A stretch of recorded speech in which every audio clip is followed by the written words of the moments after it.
were finally healthy, they're coming into this a little weary on the legs. We talked about this earlier in the week. I can't remember. Oh, it was Richard Hendricks. This is when Richard Hendricks was on with us, talking about how the early window is going to be this defensive window. The late windows, these teams that like to run. So your total for Auburn and Ole Miss, just real quickly, is 157. I just mentioned your total for Tennessee, Texas is 136.5. Here you go in the night slate. Missouri and Florida, your total is 162. Florida's a 9-point favorite. Your total for Alabama and Kentucky, which these two games against them have been super high scoring, is 179.5. Bama's a 7-point favorite. Yeah, shows you the difference. Two meetings, they've averaged 189 points. So, that would squarely, obviously, get this thing over. Not much sweat with that. Again, I don't love the over. I don't like the under, though. I don't know the way I would play that total. You got to have one or the other. I do like Kentucky plus the points tonight, though. Do you now? Hey, that's coming from a guy that was 2-15 yesterday. Yeah. So listen at your own risk on that. By the way, one more look at that Duke game. Duke, a 7-point favorite over North Carolina. They're going to, like Vegas is saying Cooper Flagg is not playing, right? And Shiner said he's very doubtful. And look, we talked to a Duke fan earlier that was in here, and he said, man, we don't need to play Cooper Flagg at all at this ACC tournament. Yeah. So I think the point spread shows that. All right, let's thank some people for this show today. Let's start, and you'll tell us about all the great stuff we've had right here. I want to start by thanking the people at the Cellar. They have been tremendous hosts, and this is a tremendous place to come just off Broadway in the Printers Alley area. When you are in Nashville, come to the Cellar. This is a really, really cool spot. 3rd Avenue North, 211 3rd Avenue North. See Kat and the crew here at the Cellar. Great place to come. We cannot thank them enough for hosting us on the show today, giving us a place to do the show. And our friends at Tennessee Shine and Kicking It Coolers have hosted us too. Yeah, so many great products. And we've been telling you guys for the last couple of years about Kicking It Coolers. They've got 5 new flavors that are coming out this May. We sampled 3 of those flavors today. Just fantastic stuff. Things like the jalapeno, moonshine jalapeno, where just, I don't know. I don't even know how to attack this thing. I really don't. I want to attack it, though, don't you? Yeah. Look, they've got a great presence not only in Nashville, up in the Gatlinburg, Pigeon Forge area. We've got shows that we will tell you about later on that we're planning up in those areas. But, yeah, we appreciate Richard Holland and all the fine folks at Kicking It Coolers and Tennessee Shine. Yeah, they have been great hosts, and I would just say I think Atlanta is the perfect spot for the SEC football championship, not as centrally located as this. They should never play another SEC championship anywhere but here. I'd love to see it in Birmingham, trust me, but this is the perfect place. Hey, and I'm not going to be surprised when they build the new Titan Stadium if we see a shift maybe in the SEC championship football game. You know what Dunaway's Dunaway said, my Uber driver told me that it's running ahead of schedule. It's going to be done by 2029. And I was like, 2029? That was 4 years ahead of schedule. I don't think that's ahead of schedule. Yeah, I think SoFi was able to clock it in 4 years. Yeah, and they had all kinds of stuff. We didn't talk about that. How close did I come to getting hit by a car last night? Very. And you let them know about it. Lance and his beautiful girlfriend, Maddie, were walking in front of me and Richard Holland. Hadn't had a drink all night. No, and there was a little gap between us, and the car tried to shoot the gap, which was Bush League. It almost clipped you. I felt it on my calf. Yeah, almost clipped. Not exaggerated. It freaked me out. Yeah. Thank you to the Cellar. Thank you to Tennessee Shine. Thank you to Kicking It Coolers for having us here on the next round. Enjoy the basketball tonight and this weekend. We'll see you live from Odie's. Set your alerts, 4-6 on Sunday. Selection Sunday from Odie's in Edgewood. Until then, have a great weekend. Thank you for joining us on the next round.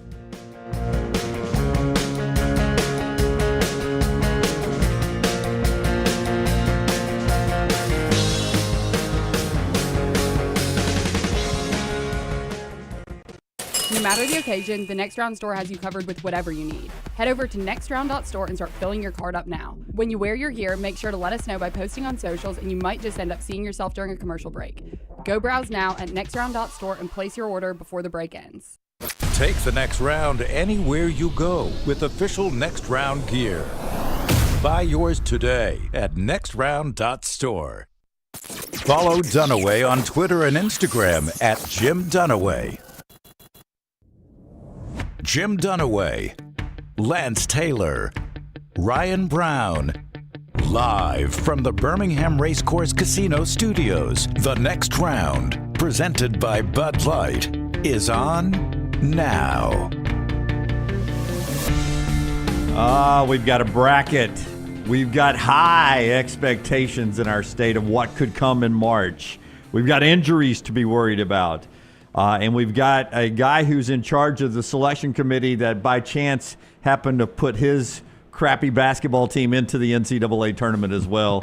The biggest gift of all. We'll talk about the bracket today here on the show. But right off the bat, we send you to our website at Next Round Live, where we'll have a couple of bracket games and challenges going on throughout March Madness. That includes our friends at mybookie.ag with our traditional bracket challenge. We can go fill that out. Prizes to the top 10 winners, I believe is the number there. Online there at nextroundlive.com. And starting tomorrow, we're adding something new there where daily throughout the tournament, including a playing game on Tuesday, a playing game on Wednesday, and then on Thursday, Friday, Saturday, Sunday, you can do the Shannara Showdown. The Shannara Showdown, your opportunity to win cash. Well, we say cash, American Express gift cards. Just as good as cash. $1,000 first place, $500 second, and $250 third place. So not just one, but 3 winners. And what we're going to do is, I think our first game is at Xavier, Texas. I believe so. Yeah, I think that is our first game up, and I think that's going to be available today. So you just go on, you pick against point spread. We're going to compile winners, and we'll draw at the end of this. But it's going to be a game every single day that we have tournament action. And you can play in all of them. You don't. It's not like one and you're done. You play in every single game. Right. And if you just get the pick right, you're in the drawing. Yeah, if you just get one. I mean, somebody could go, 15-3, and somebody could go 1-8 or 17. You're all in the drawing. Yeah, you're still in. The rules are there. It's the Shannara Showdown. North Carolina, San Diego State will be your first game tomorrow. Texas and Xavier will be your first game on Wednesday. Oh, there you go. North Carolina, San Diego State, our first game out of this. Yeah. Those are the play-in 11 games that are happening starting tomorrow in Dayton. That includes St. Francis and Alabama State. Congratulations to Alabama State, who had good karma all the way back in the summer when they just happened to let me interrupt the shoot-around to pay off last year's bracket challenge. Yeah. And I remember telling Taylor and Emily Grace when we left the arena, I was like, man, I hope that team makes the NCAA tournament. It was nice of them to stop their shoot-around in the middle of summer there, their free practice, volunteer practice, to let the old guy shoot a 3 down there. And that was the assistant coach who told me, do you have to shoot with this crappy ball that I'd gone 1 of 28 with at Neville? Or can you use one of our good balls? Yeah, he rubbed that little magic on it for you. He gave me the good ball. NCAA tournament magic. Drained the first shot, and we left, and I was like, man, I hope that team makes it. They made it. They're in the first game tomorrow night, play-in game in Dayton against St. Francis. And then congratulations to everybody who made the tournament, including Troy, who won the Sun Belt to get there. UAB just missed it, but Auburn and Alabama are high seeds. Let's just start with the SEC. We do have to come up with a bracket challenge, though. Yeah, it's always the challenge for us. Yeah, because last year's I thought was our weakest one. Well, not the weakest. Well, the weakest was probably our first one. But based on some of the ones we had done, and it wasn't just you, mine was going to be even weaker than yours. I would just say that last year my life was not in jeopardy. That is correct. Sometimes it feels like life is in jeopardy. Yeah, I've been there. Well, the guys from the back room tried to put life in jeopardy again with one of the 3 challenges that Mel put together. Yeah. What challenge was that? Yeah. Well, that was the hot dog challenge. No, weigh in here, Scott. I said it would be painful but doable. Impossible. There's no way it's impossible. Impossible. We'll get to it. We'll get to it, but wanted impossible. to organize a flash mob. Impossible. All that coming up on the show. But let's start about the SEC getting 14 in. But Auburn is the number 1 overall seed. Got to give them their due here.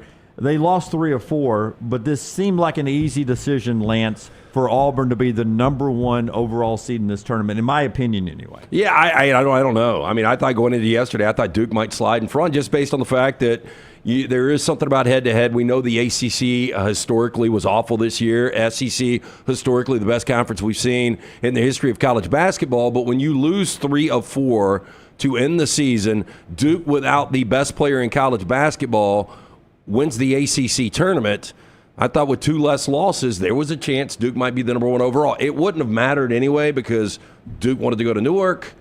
Auburn wanted to be in the South. So, I mean, outside of what these brackets actually look like, and I don't know if that would have changed it all if you would have sent them to different places. But it is something to say that your program did nothing for Alabama when they did this a couple of years ago. Because I'm right? Alabama was they were the over 1 loss to San Diego State in the Sweet 16, who ended up, by the way, playing for the national championship. So it's not like you lost to some bottom of the barrel team. You lost to a team good enough to play for the national championship, but still, as the overall one, you're not supposed to be out in the Sweet 16. But, in my lifetime, did I ever think I would see a team from our state be the number one overall seed in the NCAA tournament? Alabama did it a few years ago. Now Auburn has done it twice in 3 years. Yeah, I mean, now, and we've seen teams now go to the Final Four. Yeah. Auburn has done it. Alabama's done it. So this is now Auburn checking another box historically, which, Brown, it's been the talking point of Bruce Pearl for 2 years now. Yeah, it has been. I don't think, the committee said in the interview last night that they did their very best in both. I think they said this both the CBS interview, we were at Odie's, but I did see the ESPN interview. They did their very best to consider the entire season, not just a handful of games going into the tournament. This is for every team. It's not just for Auburn, but for every team. Not just a handful of games entering the selection weekend, not just a handful of games in a conference tournament, but let's take the entire photograph here, right? Which they used to have to do with Gonzaga. Because Gonzaga would play this really good non-conference and then disappear for 3 months. Yes. And they used to have to say, okay, well, let's give Gonzaga the benefit of the doubt of going back to what they did in November and December. So, I think that's really the only way you can do this. If you're going to be fair to everybody from the SEC to the Mountain West or the Pacific Coast or whatever it is Gonzaga plays in now. And I think that's what they did with Auburn. If you wanted to get a hotter team going into the NCAA tournament, Duke probably was. Florida absolutely was. Yeah. But if you want to look at the whole picture, I think Auburn was the deserving Well, and that's one. what's funny is we brought this up yesterday at Odie's when we were doing our selection show, that although Auburn's your number one overall, I think there's going to be at least two teams that are in a much more brackets as far as winning a championship, maybe even a third team in front of Auburn, but definitely Florida, Duke, and then best case Auburn. I mean, that's not best case. It doesn't really matter what people are saying in the brackets, but I do think the perception of this team has changed a lot. Yeah, and I think Duke has the easiest path if Cooper Flagg's healthier. I think Florida is the next team. I think Auburn is third. Houston may have the toughest of the paths, relatively speaking, to get there. But to your point, Brown, hottest team right now, you look at the betting odds from our friends at MyBookie or MGM or where Bet Online, whoever you get your betting odds from. Auburn's not the favorite to win it all. They're not even the second favorite on most places I saw. They're third favorite. Florida in some places is the favorite. Duke in some places is the favorite. Most of the places I've looked today, Florida is the favorite at plus 350, Duke at plus 360, and Auburn at plus 400 was the last odds I saw. That's about right. That's all very close. All very close, and then Houston is fourth, shortest odds, I think, followed by Tennessee, and then Alabama's got the sixth shortest odds. I saw it like 15-1 at least yesterday, and I don't know what it has done since the bracket's been released. This morning I had Alabama at plus 1,200 actually. Okay. Fifth. It's flipped around a little bit, just for the record, at MyBookie right now. MyBookie.ag, you could get Duke at plus 300, Florida at plus 390, Auburn at plus 440. Then it goes Houston, Alabama, Tennessee. Yeah. So they've got a little bit different. Okay, so Duke is your favorite now, according to them. But, watching people fill out the brackets, like I heard Seth Greenberg this morning say, this Florida team could buzzsaw the entire bracket, much like UConn did. You probably were not watching the ESPN show because we had left Odie's. I know you guys were getting back home. I'd gone to 3340. I had to hustle home to watch the women's. I'd go to 3340, was watching it, and they're doing it from outside Bridgestone. And it's your game day crew. It's Billis, Reese, Jay, and Coach Greenberg, and across the board, every one of them, with the Florida fans standing behind them, went Florida Gators. Yeah. Which is just, I don't see it happening. You don't ever see that happen. Like, how often can you get four guys together that are national college basketball analysts that have been doing it as long as they have, and they all pick the same four teams? I mean, 2012 Kentucky, when you've got a team that has a dominant regular season, like if Auburn would have won 3 of their last 4 and won the SEC tournament, I think it would be flipped. Yeah, I think all of them would have Auburn, and I think it would be easier to digest. Yeah. I think Florida is the best team in college basketball right now at this moment. I think they're going to win a national championship? I don't know. ESPN, I think, releases this. They've probably got the biggest bracket pool out there. I think they release the percentages once it closes. I think they do too. And I will be fascinated to see the percentage that has picked Florida to win this thing. Yeah, I hope they give it historically too. Yeah, I agree with you. Yeah, because I do think as people fill out their brackets now, you will not have an eyeball look at Cooper Flagg. I think he's going to be okay for the weekend, according to reports. At least that's what Duke told the selection committee person. Well, yeah, I mean, Shire said that he's going to play round one. Why would you play this guy round one? Give him till Sunday. Yeah, he's going to be.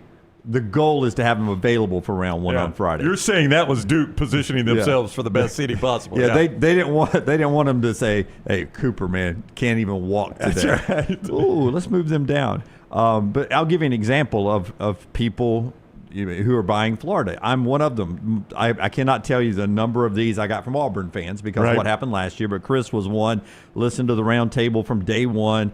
I promise you, if Jim Dunaway picks Auburn to win the national champion this year, I will stop listening. Okay. See, this is what sucks. I just sent him back the Gator emoji because that's who I'm picking. Okay, but is it really who you're picking? It is. They're the best team in basketball The right now. original landmine, and I think Brown would agree with me, was when you went with your gut. And maybe this is your gut. This is my gut. Okay. I Florida's your just gut. saw them in person, and for the same reason I picked Auburn last year, when I saw Auburn win the SEC championship, I said, man, they are peaking at the right time.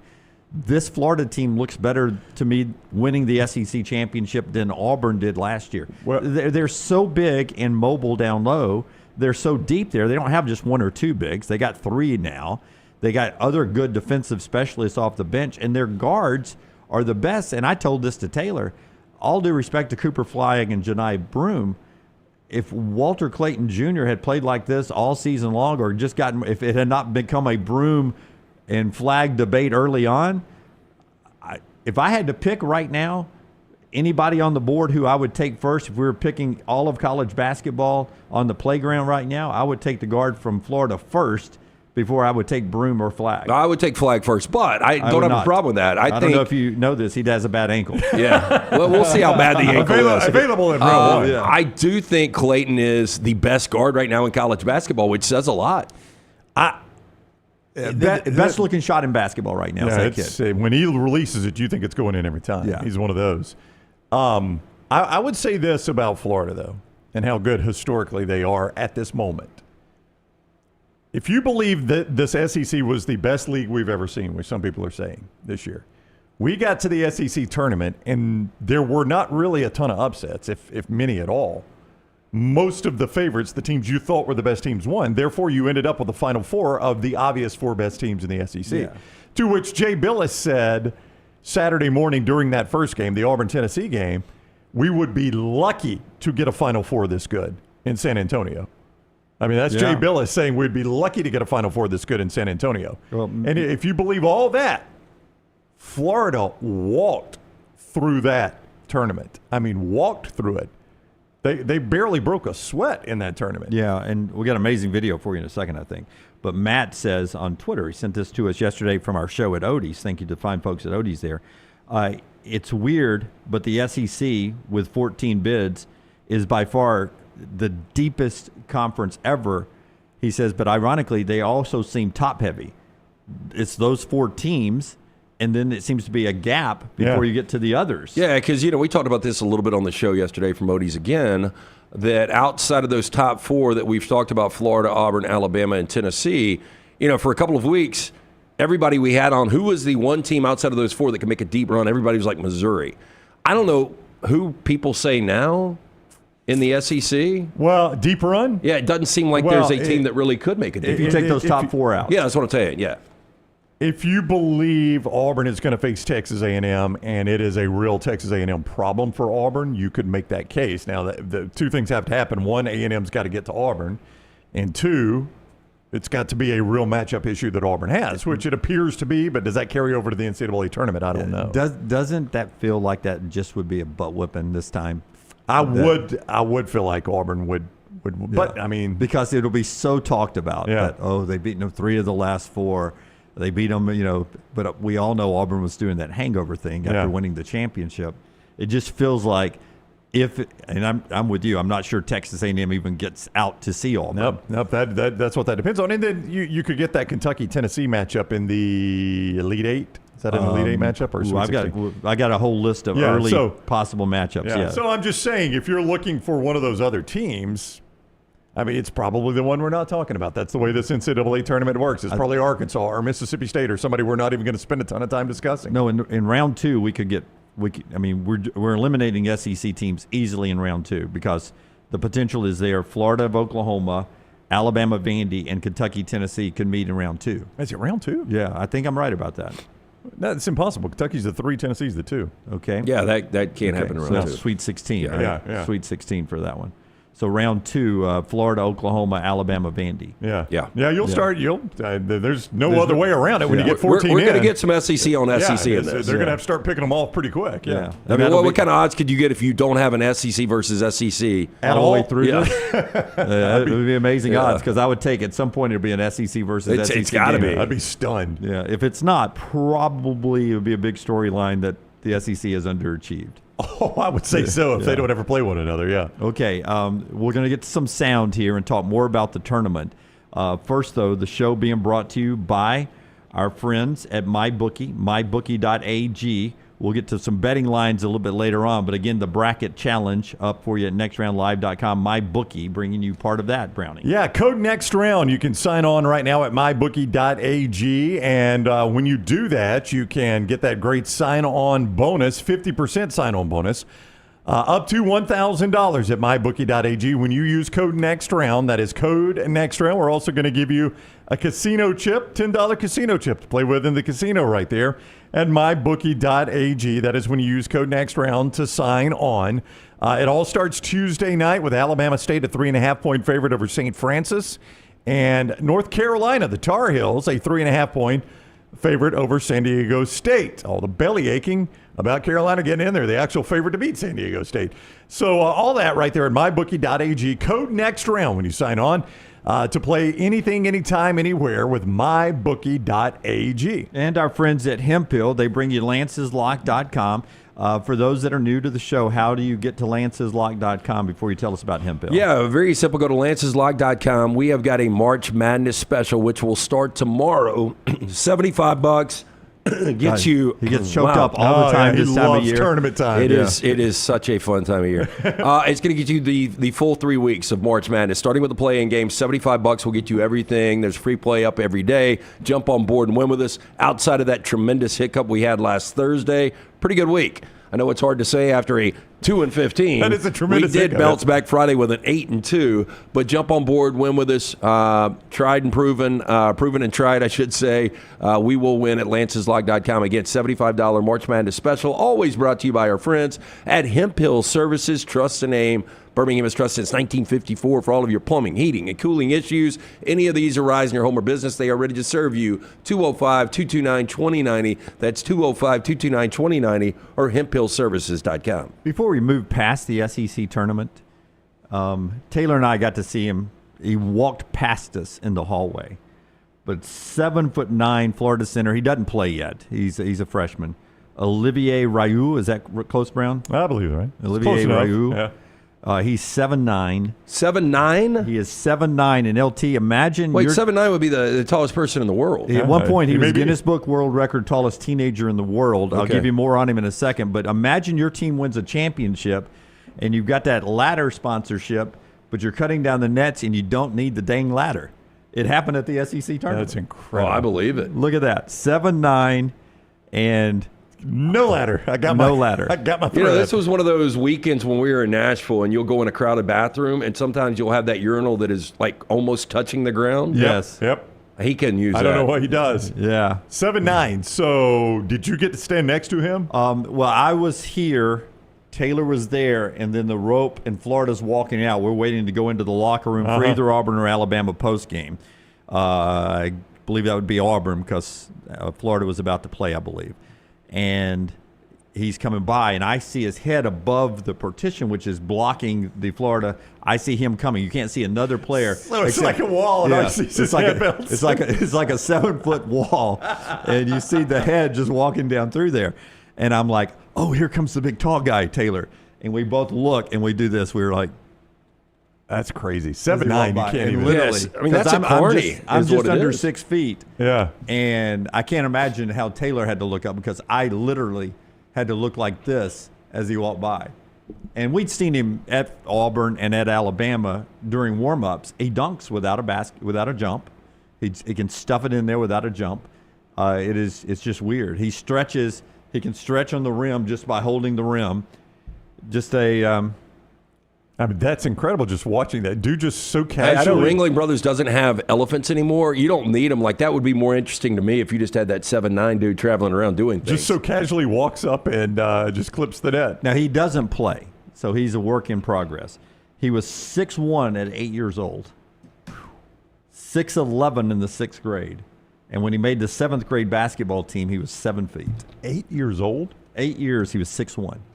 Never had a booster seat. I think I hit 6'1" in 8th grade. I've yet to hit it. Yeah. I hit 6'1" in 9th or 10th grade. I think I hit whatever I am, whether it's 6.5 or 6'1" or 6'1" and a little bit more, whatever it is. I hit it in 8th grade, never really grew again. And well, according to our guys at On 3, it was 6 foot and like 3/4. You remember that. But it was whatever it was. I never grew again. Can you imagine hitting that in the 8th grade? No. Yeah. No. Squeaky voice, 8th grader, and he's wow. Like I guess we it was had squeaky those. voice. I've got like if you ever get a king size bed, you're never going to go back. That's just one of those. That things. is correct. And yes. so when you stay on the road, sometimes you're kind of at liberty at the hotel. The hotel we stayed in was only queen size beds. Yeah. So I don't know what that guy does. I guess you have to sleep diagonally, right? In a king size. I mean, when he's on the road, you can't do anything. I mean, at home, obviously, you get a custom made. If you go diagonal in a king size, can a 7'9" guy fit in there? No. I think on a king, maybe. Diagonal now, Jim. I'm saying his feet are in one corner and his head's in another. California king, I think you could. But I've got a king. cow king at home. We do too. I feel like a 7'9" guy could go diagonally. Yeah. Don't want that to happen. That's your best chance. That's your only chance, yeah. I don't think a regular king 7'9" could get you. I think toes will be off the bed. So does he? I guess he has to sleep in the fetal position. No, you just let your toes hang off the Oof, bed. I don't like that feeling. I don't. I love my feet hanging off. Do you really? Yeah. I don't like it at all. But you're afraid somebody's going to grab it? I don't know what it is. I like to feel more secure with all body parts touching the bed. I think occasionally I'm feet off the bottom of the bed. No, can't do it. Yeah, works good. All right, get to the sound here from yesterday, and we'll break down this tournament throughout the show. But hats off to Bruce Pearl here, because I was wondering how he was going to play this, because you're the number 1 overall seed in the tournament. So you can't downplay expectations. You can't, because you're the team that the committee has said you have earned. I'm not saying given. You have earned the best seed in the NCAA tournament. So your expectations have to be high. And Bruce did not shy away from what the expectations for this team is. It allows us to be able to say that our goal is to win the national championship. It allows us to say that if we don't win the national championship, we'll be disappointed as a number 1 seed. And we recognize that it's been a long time since we played Houston and Duke, and which teams have gotten better, we'll find out. And then, of course, we recognize that, and I've been saying this a while, Florida right now, to me, looks like they're playing the best basketball of anybody in the country. But listen, we're going to take it one game at a time, but obviously, these would be the highest goals I think I've ever had heading into the NCAA tournament, because I've never been. I'm more of a 12 seed guy in my whole career than I am a 1 seed.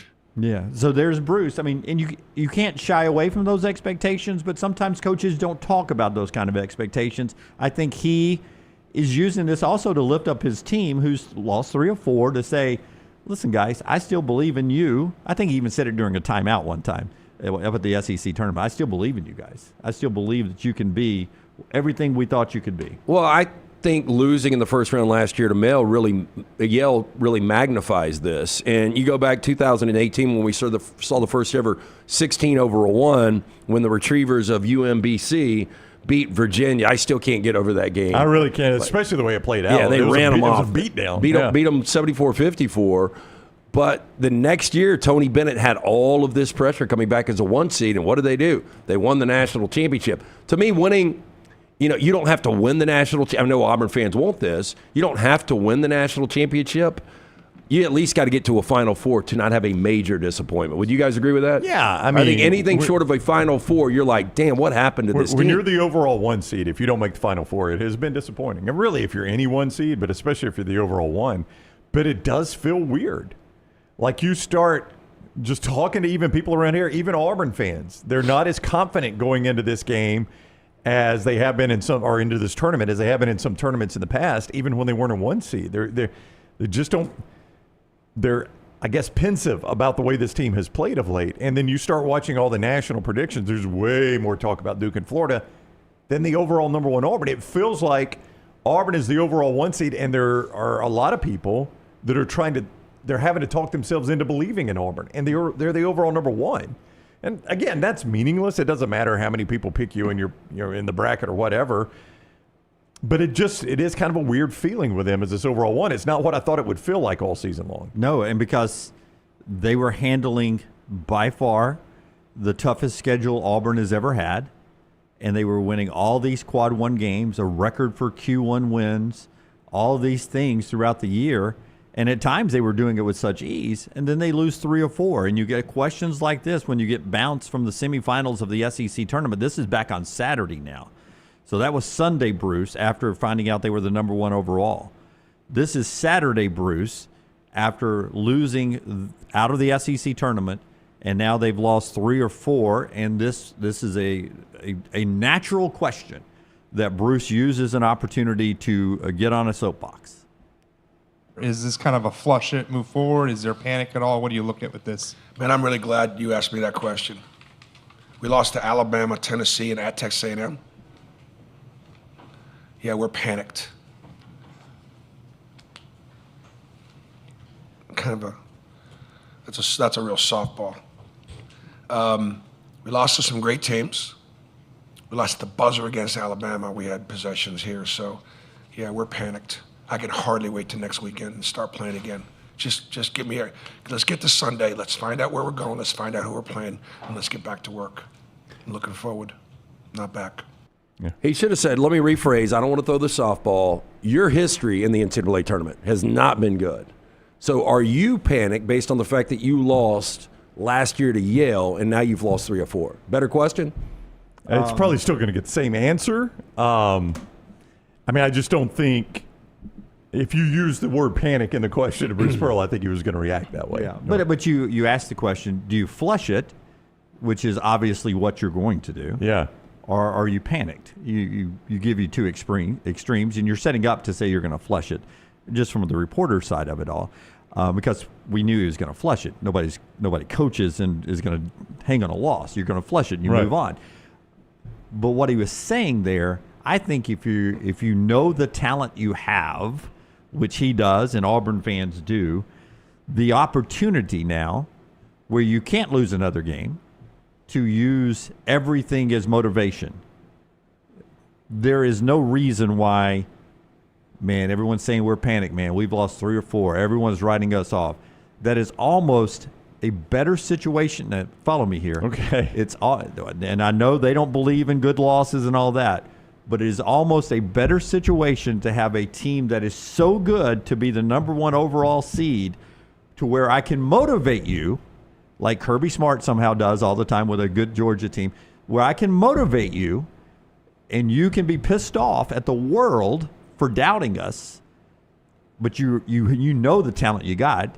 You're not Cinderella, but you have the ability to almost play pissed off that everyone's doubting you. I think it's a good place to be. I don't like. I mean, Florida's obviously playing great basketball. I don't think it's the best place to be for Florida because they've got everybody's bullseye. You even heard Bruce Pearl saying this is the best team in college basketball right now. That's right. So I do think that Auburn is somewhat off the radar. But see, I'll take Florida's place too because I think they are ascending. I think their best basketball is still out there. The teams I don't want to be right now, I don't want to be Duke. I don't want to be Houston. I don't want to be Alabama right now. Alabama's got to find their swagger again. They're not shooting the ball well. They're doing a lot of little things that could get them beat. Now, they're doing it against really good teams, so it may be a while before they play a team that could beat them, or maybe they don't. Maybe it's second round, but they got to play a little bit better. But if I'm Florida right now, I like the way I'm playing. I'm okay with that position. And if I'm Auburn, I love the ability to get my group of guys who are really good pissed off. I don't think you're going to see another game where Denver Jones and Todd Pettiford, was it them? could go 1 of 14. Yeah. Yeah, I don't Pettiford was over. Yeah, I don't think you'll see another game where those two guards are 1 of 14 shooting the basketball. I want to ask you, though, what you just mentioned, Alabama finding their swagger. Did you feel that way after the Kentucky game, though? No. I mean, game? That loss, it felt different there. Okay. I was just saying, it felt good in the first half. The 2 games previous to Florida, they had won at Auburn, maybe the best overall win of the year. Yeah, that's what I was going to say, too. Like, it seems like they're leaking less oil than Auburn right now. I mean, Sears needs to find his shot. But he hadn't been shooting well for a couple weeks, and they beat Auburn on the road and absolutely ran Kentucky out of the building. It was not even a game. So, yeah, I don't share the same concerns about Alabama. Was that a bad game against Florida? Sure, but Florida's going to do that to a lot of people. Florida would have done – I was talking to an Auburn fan yesterday. He's like, I'd like to have been in the finals. I said, but you didn't want to play Florida again. He goes, yeah, you're absolutely right. Yeah. Yeah, I'm actually kind of okay with just being done with Tennessee there. And that's a great point, but – when you go in the locker room afterwards and you see the guys, and we'll hear from a couple of them coming up in a bit, got to do a little pickup here, and that's what the tournament's about. It's about playing 3 little tournaments at a time. It's these 2 games. Wow! What just fell? I think it was ice. Did something explode? I think it might maybe did explode. Oh wow! We got it so cold in there that one of those Cokes. Look behind the Coke Zero right there. One of those Cokes just exploded. Wow. Yeah, that's what I thought. You can see. Well, I'm starting to wonder if that would have been awesome if somebody would have opened it right when it. Yeah, what's the movie where death keeps trying to Maximum Overdrive? Here you go. I'll point. Where the machine starts shooting cans out? No, just where everywhere Final you go. Destination. Final Destination. Never seen it. I bet that guy has. I have. It makes me terrified to drive behind logging trucks. Yeah. So we just had that explode in the middle of a show here. Yesterday or 2 days ago, Taylor and I were doing our post game, and they're testing some stuff on the floor we didn't know was about to happen, and they lit all those torches they do, and it went so high where we were sitting, we could feel the heat off of it. And it shocked us because we were in an empty arena, and all of a sudden somebody hit a button, and 4 flames go. Think about one of those hit James Hetfield in a concert one time. I mean, it really almost melted him. Taylor's reaction to it was incredible. How neither one of us. Oh, did y'all have it? Was it actually rolling? They were live. Yeah, we've seen it out at Next Round Live. You could see the reflection. Like, you can't see the flame, but you could see the reflection on them. How neither one of us said the F word is amazing. Because especially Taylor. It startled us. Yeah. Anyway, we'll continue our conversation about Alabama, Auburn, and the rest of the NCAA tournament throughout the show today. Your comments always.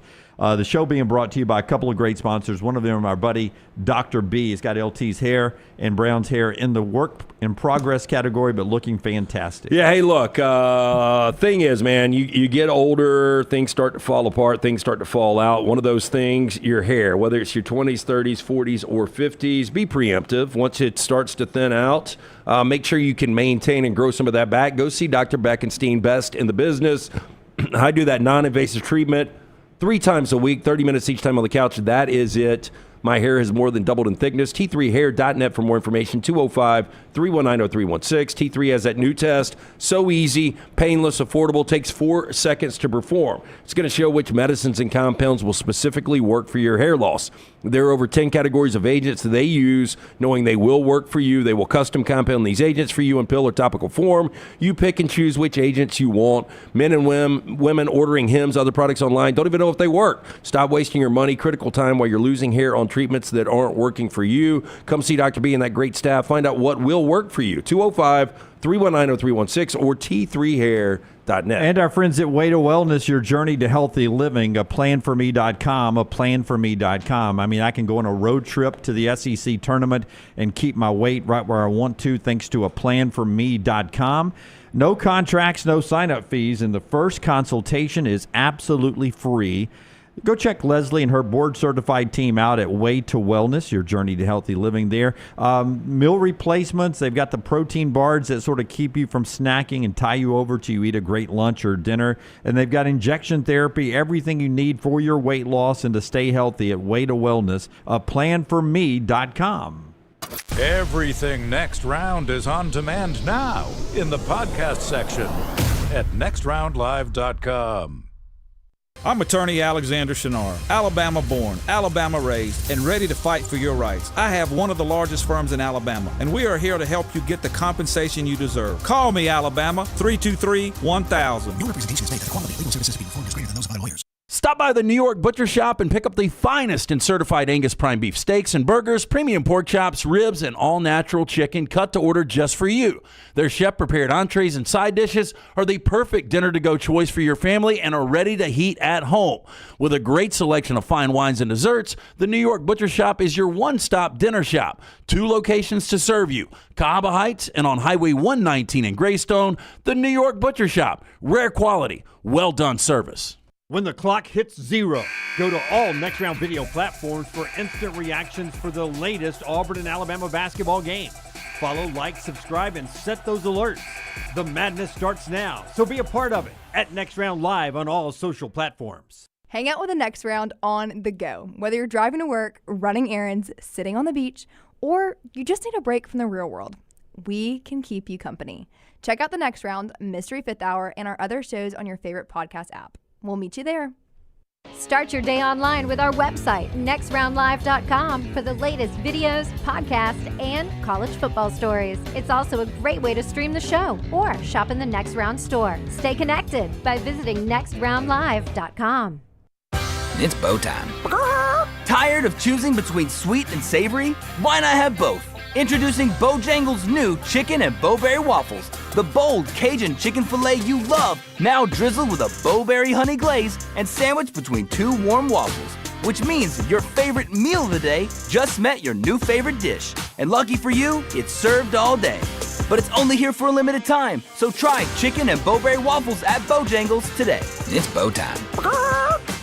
Hey, there's nothing worse than waking up to a plumbing problem. Don't get caught in a flooded house. Call the guys at Hemp Hill Services. Adam, Chad, and the team at Hemp Hill are the only ones I trust to fix it and fix it right the first time. Hemp Hill Services does it right and always at a fair price. For all of your plumbing, cooling, and heating needs, trust the name that Birmingham has trusted since 1954. That is Hemp Hill Services. Call now, 205-229-2090. That's 205-229-2090.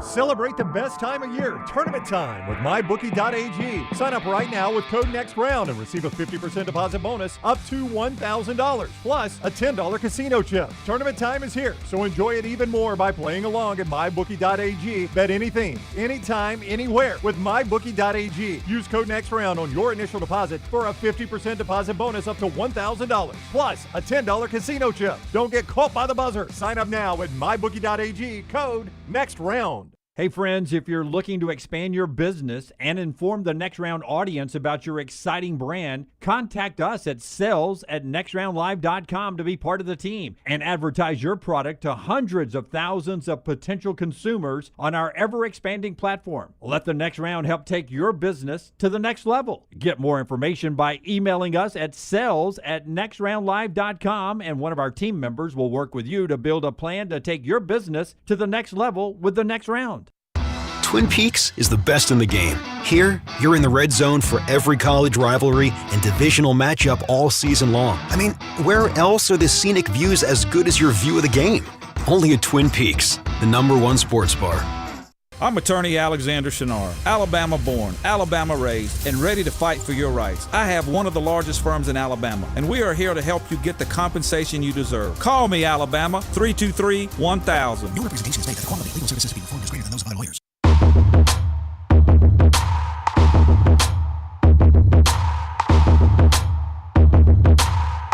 Back with you on the Next Round.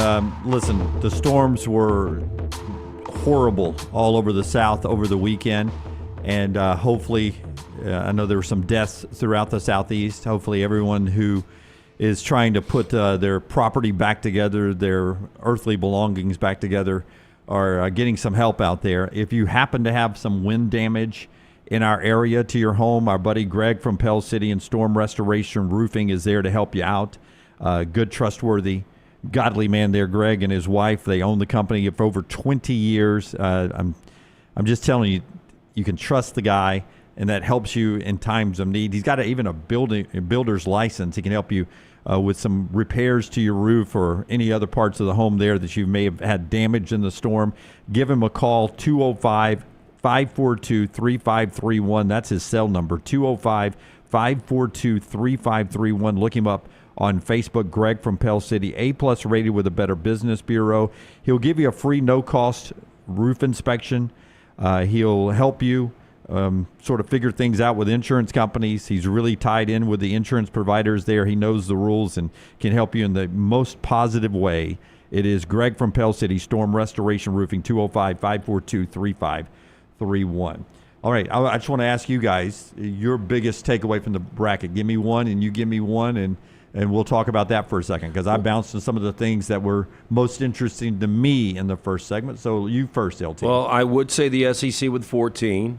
I'll let Brown maybe get to that. But North Carolina and Bubba Cunningham. And, coming into this, we all know Hubert Davis, although he got the contract extension before the season, was kind of on a hot seat.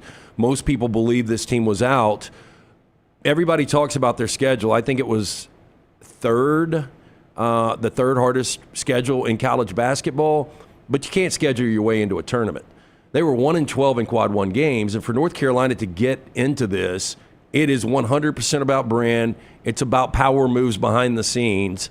Not that it's going to matter, because North Carolina, although R.J. Davis is a tremendous player, they're not going to make a run, but I just think it's kind of laughable they got in. Yeah, I mean, I think it was obviously about brand. And I know the thing a lot of the national people do is pick apart those last couple teams in. I've never really gotten wound up about that. I mean, how much have you watched West Virginia? I've seen them actually have a couple of good wins, but they're better. They're better than North Carolina. If they play each other, I don't know. But yeah, if they played each other, I don't know if they are. They're 6-10 in quad one. To LT's point, North Carolina's 1-12. Yeah, 6-10, 1-12. I don't know why we do the metrics if you're not going to pay attention to the metrics. That's a big, big difference. Yeah, I've just never been one to get wound up about the last few teams in, because they're the last few teams in for a reason, right? But what about the Bubba Cunningham? I mean, he has to leave the room. I know, but he also comes back into the room. Right. Yeah. What'd you guys say about us? I think it's not really surprising. Yeah, but here, just historic here. The bracket matrix people, there are 111, some computer generated, some individual, Lenardi, all that. 111 out of 111 brackets had West Virginia in the field, some as high as 9 seeds, 10 seeds, and no time in the history of them doing bracket matrix has a team been unanimously in the bracket that did not make the bracket. West Virginia becomes the first team that happened. Look, and I get all of that, but you also went 19-13, 10-10 in conference. So it's going to be hard for me to stomach a argument for you. Can you say they were better than North Carolina? Maybe you can by eyeball. Yeah. But when you're 19-13, 10-10, I'm not gonna cry a lot of tears for you. I'm not gonna lose a lot of sleep over this. Now they used the net. You give us the net throughout the year. North Carolina was 36. West Virginia was 51. Yeah, I mean that's and I know the quad one and all that, but that's their analytics there. So I don't know. I always feel like that ends up being such a big focus on Selection Sunday, and you're arguing about really average teams is all I've ever said about it. If you're using the net, it's San Diego State people should be pissed off. They didn't win their way in, right? They were a net large bid. Yeah. And they were 52 in the net. Didn't even go to the finals of their conference tournament. No, we listened to that. Yeah. I think it was all about sending their play-by-play guy out the right way, because he kind of signed off in the Boise State loss. I think it was in the semifinals of the Mountain West. I'm headed out to pasture now. I think he knew it was his final game, and he thought it was. Yeah, because Ohio State, who didn't make it, 41 in the net compared to San Diego State's 52. Boise State, who LT and I thought should have been in, 44 in the net to San Diego State's 52. West Virginia 51 and 52 for San Diego State. Texas easily in, if you look at the net, 39. Xavier 45, and then San Diego State got in 52 in the net. What's your big bracket takeaway, Brown? I mean, this is another difficult thing to do for a couple of reasons, is try to determine which one seed got the most favorable path. And I know you've got a statistic about this, or at least how the NCAA approaches this in their rulemaking. Now, it's dangerous to do this because you're always going to get upsets along the way. So what might on the surface appear to be a favorable path could even get more favorable based on upsets. What appears to be a non-favorable path could get more favorable based on upsets. So it's really hard on Selection Sunday to say, wow, this team got a gift, this team didn't. But when you look at this on the surface, I don't think a whole lot of people agree that Auburn, as the overall number 1 seed, got the most favorable path. No, in fact, I think they have the toughest region in the East. You could make that argument. Yeah, and I agree with you. I mean, in the South. Now, the argument against that would be, okay, well, I hear you, but Florida is going to play their regional semifinal and final in San Francisco. You're going to play yours in Atlanta. Yeah. So I know it's tough, but it's going to feel like playing at Neville Arena. Whoever Auburn plays in Atlanta, I mean, they will take that place over. I was talking about just the actual teams. I know, but location. I know, but that will always be their clapback on stuff like that. But we're letting you play in Lexington and Atlanta. Yeah, that's true. That's true. And the barn last night, on the barn with Taylor and Kyle Rush, and I'm sorry I don't remember the other guy's name, but it was a 3-box. They were discussing the possibility of playing Louisville at Rupp Arena. And they all three made a great point that you only get 350 tickets, right? So each school gets 350 tickets. Everything else on the secondary market. And they are of the belief that Auburn's, what do they call them, witnesses on the road or Auburn fans do a great job of buying tickets on secondary market. They had 2,000 people in Cameron Indoor for that Duke game pre-conference. That was a large contingency on a 9,000-seat arena to have 2,000 fans in that. You didn't get 2,000 tickets, so Auburn bought their way into Cameron, and it was a great point last night. They believe by the time, if Louisville does survive Creighton, even though they're 55 minutes from their campus, that the crowd will be closer to a 50-50 split, and they wouldn't be surprised if Auburn had more fans. Keep in mind, though, that's a one-session day when you get to that point. Tennessee is also going to be in that session. So Tennessee, who is a much closer drive to Lexington, and their fans are quite passionate as well. So that is going to be an extremely difficult ticket. If it's Auburn and Louisville and Tennessee, survives as they should, beating a 15 seed, that one day, one ticket is going to get you Auburn, Louisville, and Tennessee against whoever they play. Yeah. That is going to be an extreme, even in a place as big as Rupp Arena, that will be a very expensive ticket on the secondary market. 22,000 seats. That helps. But to the point, just because of geography, where I initially reacted on the show, I was like, how are you going to have to play Louisville as the number 1 overall seed 55 minutes from their campus? And then they made a great point last night that, Auburn fans have the same opportunity to buy tickets. It was almost like Ohio State and Alabama in that first college football playoff in New Orleans. New Orleans, yeah. Or LSU and Alabama in Louisiana down in New Orleans for the national championship.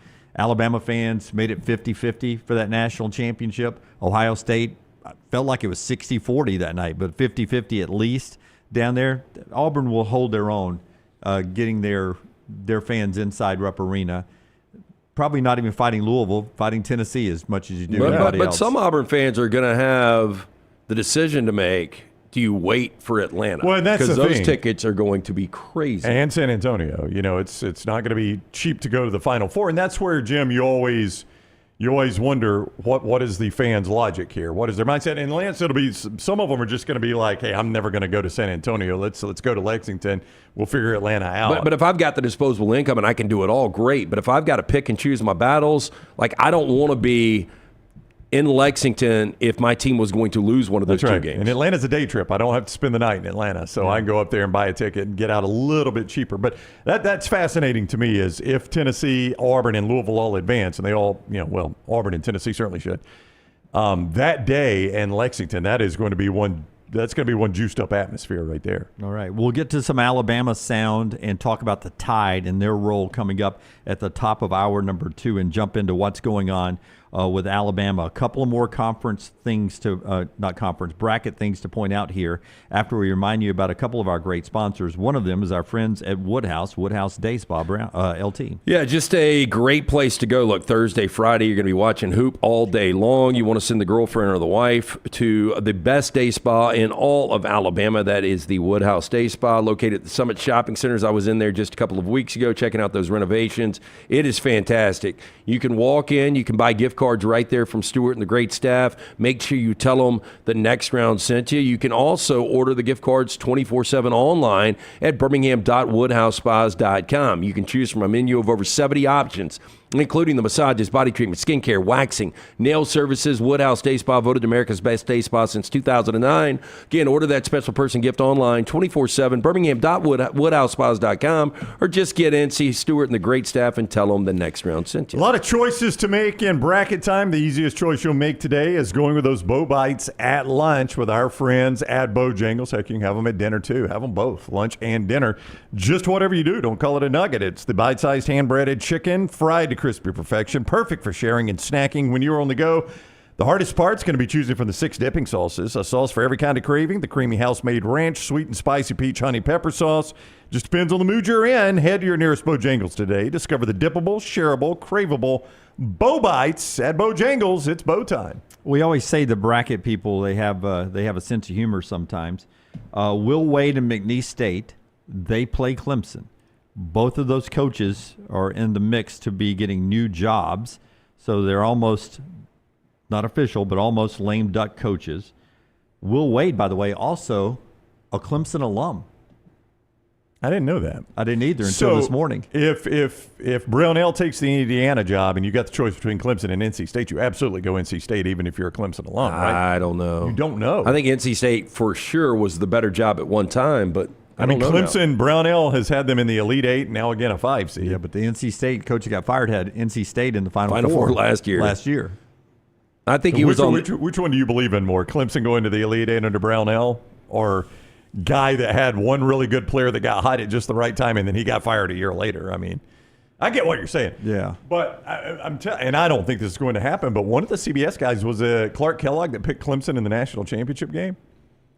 That's going to be tricky. If Indiana wants to hire you, you go to the national championship game, because at that point Clemson's got to be, wait just a minute, we've gone to Elite Eight national championship game with this guy. Are we going to let him walk to Indiana, or are we going to pay him Dabo-esque money to stay here at Clemson? So it is tricky. That is a winnable game for McNeese State. Am I correct? Oh, LT? yeah. It's a winnable game. Yeah. Updated number on that. I'm looking for it right now. But again, McNeese was, I think they were that really, really sexy 12/5 last year. Boy, were they. Because they were like 31 wins last year.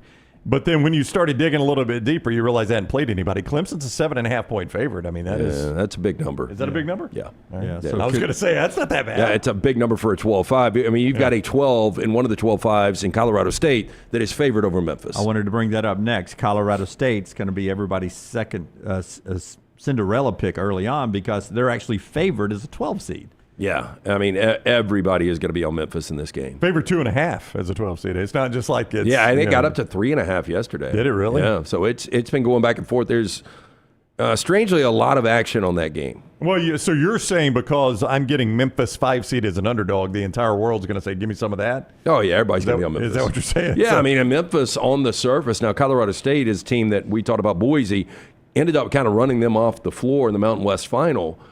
But I tell you, man, when you look at Dane Danger and you look at Haggerty and how good, I mean, we got to see how athletic in that tempo with Memphis, man. And if they are scoring in transition with the way they can defend it, I mean, Memphis can be a really dangerous team. It's very surprising they're an underdog here. I thought it would be flipped. I thought Memphis would be a 2.5-point favorite.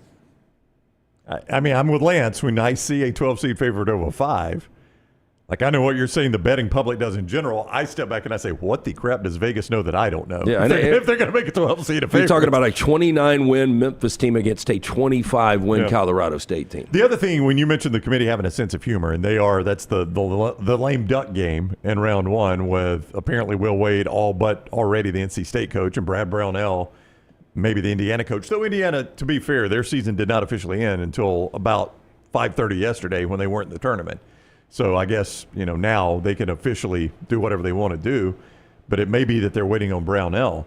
I thought the other one where the committee had a sense of humor that benefits us as the fans is what they did in Providence, to have 3 Hall of Fame coaches right there in that same section of the bracket. You're going to have Kansas and Arkansas with Bill Self and John Calipari, 2 Locke Hall of Fame coaches. And in the first round. In the first round in a 10-7 game. You don't get that one often.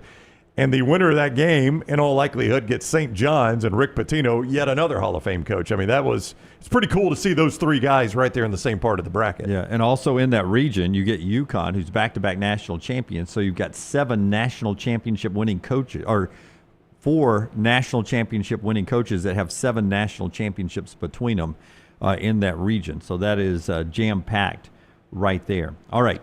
More bracket talk to Alabama coming up at the top of the hour, but Michelson's viewing menu right here. Before we get to the viewing menu, Tyler, though, I want to remind everybody our website at Next Round Live, not social media, I do that a lot, nextroundlive.com, nextroundlive.com, that's our website.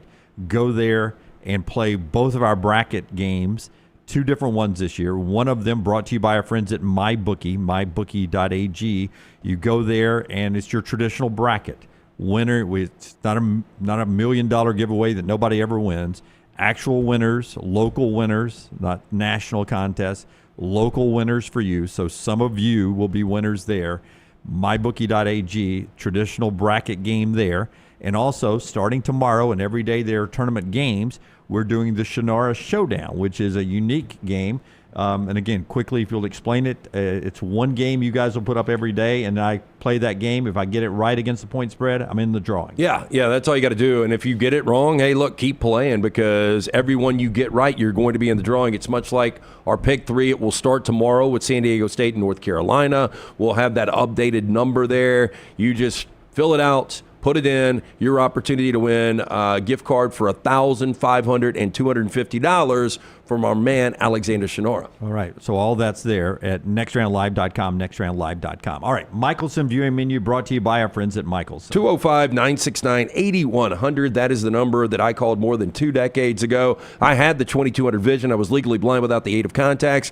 After the procedure, which only took 12 minutes for both eyes, 2015 vision, better than 2020. Dr. Mort Michelson, Dr. Jen Michelson, best in the business, 205-969-8100 or michelsonlaservision.com. All right, tonight we've got another AMC mystery movie. It runs at 1 hour and 53 minutes. It's rated PG-13, and it's most likely a movie called The Penguin Lessons. A teacher's life gets turned upside down after he rescues a penguin from an oil-slicked beach. I'm most likely going to skip this one. Wow. Holy crap. Yeah, that's a 16 over 1 right red lights, there. breaking news. Oh, no. You know, Tyler's skipping a movie. It's a terrible-looking movie. If even Tyler's like, yeah, I'll tell you what, I'm not going to go. I mean, it doesn't look terrible, but if I'm going to watch a guy, bond with a penguin, I'd rather just watch Mr. Popper's Penguins with Jim Carrey. On the surface, this does sound terrible. Yeah. Way too many penguin movies is what I'm learning. Yes. This one's not even animated. Yes. No. Also, tonight at 5 p.m. on AMC, you've got the movie Point Break, and then immediately after that, the original, Roadhouse. right? The original Point Break, yes. I still haven't seen the remake, but the original from 1991, very cheesy but incredible. Yes, I agree. And then also over the weekend, I watched what I think might be the greatest single season of television I've ever watched. True Detective? It was True Detective. I'm about 10 years late on this, but I watched the entire first season Friday and Saturday. It's incredible. It's almost the best ever. Yeah, it's almost universally agreed upon. Yeah, I think Sopranos and Breaking Bad's really close. I think Sopranos, the totality of that franchise was the best, but that one standalone with Woody and Matt McConaughey was incredible. Oh, even I liked it. I started it, and I just could not stop watching it because they give you a little breadcrumb to the next And I'll clue tell in the you that mystery. Nick Palazzo, the dude that whatever it created, how he wrote that is so detailed, and so the imagination behind that It's was based just on a real case, too. fantastic. Yeah. Well, then maybe it wasn't as good as if it was based on a real case. I didn't know that. Yeah, the Hosanna Church in Louisiana. I knew Jeeves would know. Yeah. By the way, I saw a movie trailer over the weekend for The Luckiest Man Alive. Have you seen this? I haven't seen a trailer for that. It's a movie adaptation. I don't know if you've ever seen the documentary about the guy that memorized the pressure luck pattern. You guys remember that story? Yeah. Well, they've got a film adaptation of it now, and Walton Goggins plays Peter Tulmarkin, who was, of course, the Pressure Luck host. I don't know the guy's name that plays the guy that memorized the pattern, but this looks fascinating to me because that is a tremendous documentary if you've never seen it. Did you watch White Lotus last night? I did. Wow. Yeah. Lance said it without words. Wow. I bet that turned a lot of people off. I would say that it was a good episode, except for when I was sitting down with my longtime friend and he ordered Camille tea. And is that how you say it? Camel tea? Yeah, chamomile. Chamomile tea. Chamomile tea. You know who that actor was, right? They went into really details of how he stopped drinking. Oh, my God. So it's a cameo by Sam Rockwell. Oh, I love Sam Rockwell. So he shows up, and you can kind of tell he's ex-military or private sector work with Walton Goggins, and they're old friends. But Sam Rockwell goes into basically what Bangkok has done to him. Oh, wow. It's in the title of the name. That's the viewing menu brought to you by our friends at Michelson. When we come back to the tournament, we hear from Alabama Nate Oates after the selection, getting tournament ready.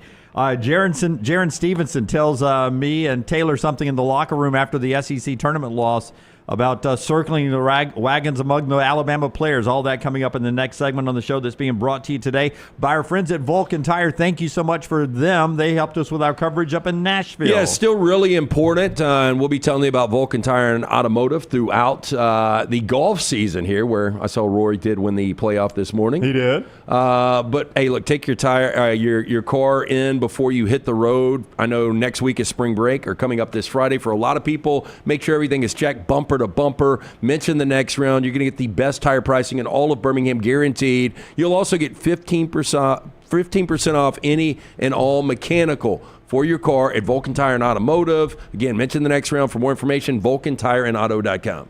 Follow Scott Forrester on Twitter at ScottForresterTV.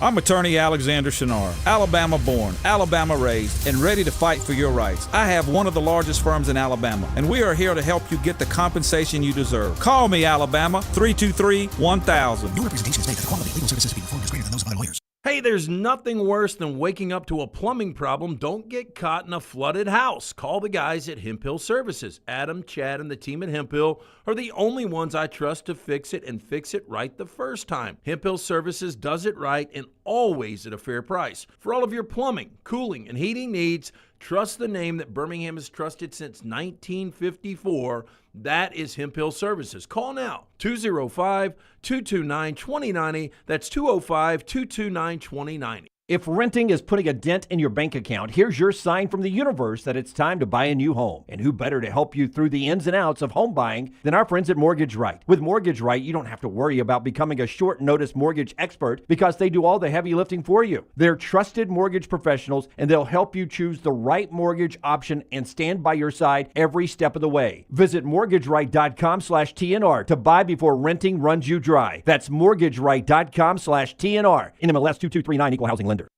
Twin Peaks is the best in the game. Here, you're in the red zone for every college rivalry and divisional matchup all season long. I mean, where else are the scenic views as good as your view of the game? Only at Twin Peaks, the #1 sports bar. You could win a Cadillac CT5 or your share of $25,000 in free play and cash at Birmingham Racecourse Casino. The more you visit, the more chances you have to win. Play the latest, most exciting games around with fun bonuses and big jackpots. You can be a winner too. Come win your share during the Cadillac CT5 and $25,000 giveaway at Birmingham Racecourse Casino. Drawings April 5th and 6th. Located off I-459, exit 31, Derby Parkway. Must be 21 or older. Must be present to win. Remember the name Way to Wellness if you're battling weight loss in your life. I'm Jim Dunaway from The Next Round. There was a time I was over 216 pounds until Way to Wellness helped me lose 45 pounds, and now for over 2 years, they've helped me keep that weight off. Here's their website, aplanforme.com, aplanforme.com. That's a great name for a website because there's no cookie cutter plan. Everything is designed specifically for you. No contract, no sign-up fees, and your first consultation is free at Way to Wellness. Celebrate the best time of year, tournament time, with mybookie.ag. Sign up right now, code NEXTROUND, and receive a 50% deposit bonus up to $1,000. Plus, a $10 casino chip. Tournament time is here, so enjoy it even more by playing along at mybookie.ag. Bet anything, anytime, anywhere with mybookie.ag. Use code NEXTROUND on your initial deposit for a 50% deposit bonus up to $1,000. Plus, $10 casino chip. Don't get caught by the buzzer. Sign up now at mybookie.ag, code NEXTROUND. It's bow time. Tired of choosing between sweet and savory? Why not have both? Introducing Bojangles' new Chicken and Bowberry Waffles. The bold Cajun chicken filet you love, now drizzled with a Bowberry honey glaze and sandwiched between 2 warm waffles. Which means your favorite meal of the day just met your new favorite dish. And lucky for you, it's served all day. But it's only here for a limited time, so try Chicken and Bowberry Waffles at Bojangles today. It's bow time. I'm attorney Alexander Shinar, Alabama-born, Alabama-raised, and ready to fight for your rights. I have one of the largest firms in Alabama, and we are here to help you get the compensation you deserve. Call me, Alabama, 323-1000. Your representation is made that the quality of legal services being performed is greater than those of other lawyers. Jim Dunaway, Lance Taylor, Ryan Brown. Live from the Birmingham Racecourse Casino Studios, the next round, presented by Bud Light, is on now. Okay, hour number 2 of the show here. No guests today, so we're rolling with you guys in the chat room. More of your comments coming up in a moment. And also, we're about to hear from Nate Oates and Jaron Stevenson on Alabama. We're going to focus on Alabama a little bit, a lot on all the bracket and the number 1 overall seed Auburn in the first hour of the show. As we move to this hour of the show, which, by the way, will include our 4 downs here in a second, but ImageCraft, for all your printing needs, starts us off this hour. Brownie, tell us about our friends at ImageCraft. This has to be the top printing day or one of the top printing days in America, right? Because a lot of people still print the old physical book. Oh, it might be number 1. I mean, you have a lot of people that will print a majority of brackets. If you're just running your office pool to walk by, right. Hey, Tony, you want to be in this year? Exactly, yeah. Just fill this out and get it back to me. Nancy, you do too. Here, I got your copy. This may be the biggest printing day in America. ImageCraft wants you to print more and spend less when you do it, and they specialize in low-cost printer and copier supplies to help you do it.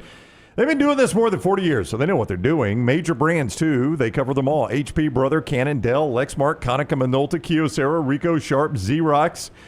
They are your go-to for ink and toner supplies. Free same-day delivery on all in-stock items. The Birmingham Metro. Free shipping outside Birmingham if you're listening to us outside or watching us outside. Gadsden Highway in Trussville. You go in right there near the Pinnacle Shopping Center at ImageCraft. Mention the next round and you get 10% off. Shop online at imagecraft.net and use code TNR10 for 10% off. Print more, spend less with ImageCraft. Alabama playing so good, winning at Neville, then beating Kentucky at the SEC tournament. Then they lose to a buzzsaw in Florida. 47-45 at the half, they're down. And then it gets away from them, and Florida outscores them by 20 in the second half. So then it's a 2 seed. You knew you were going to be a 2 seed.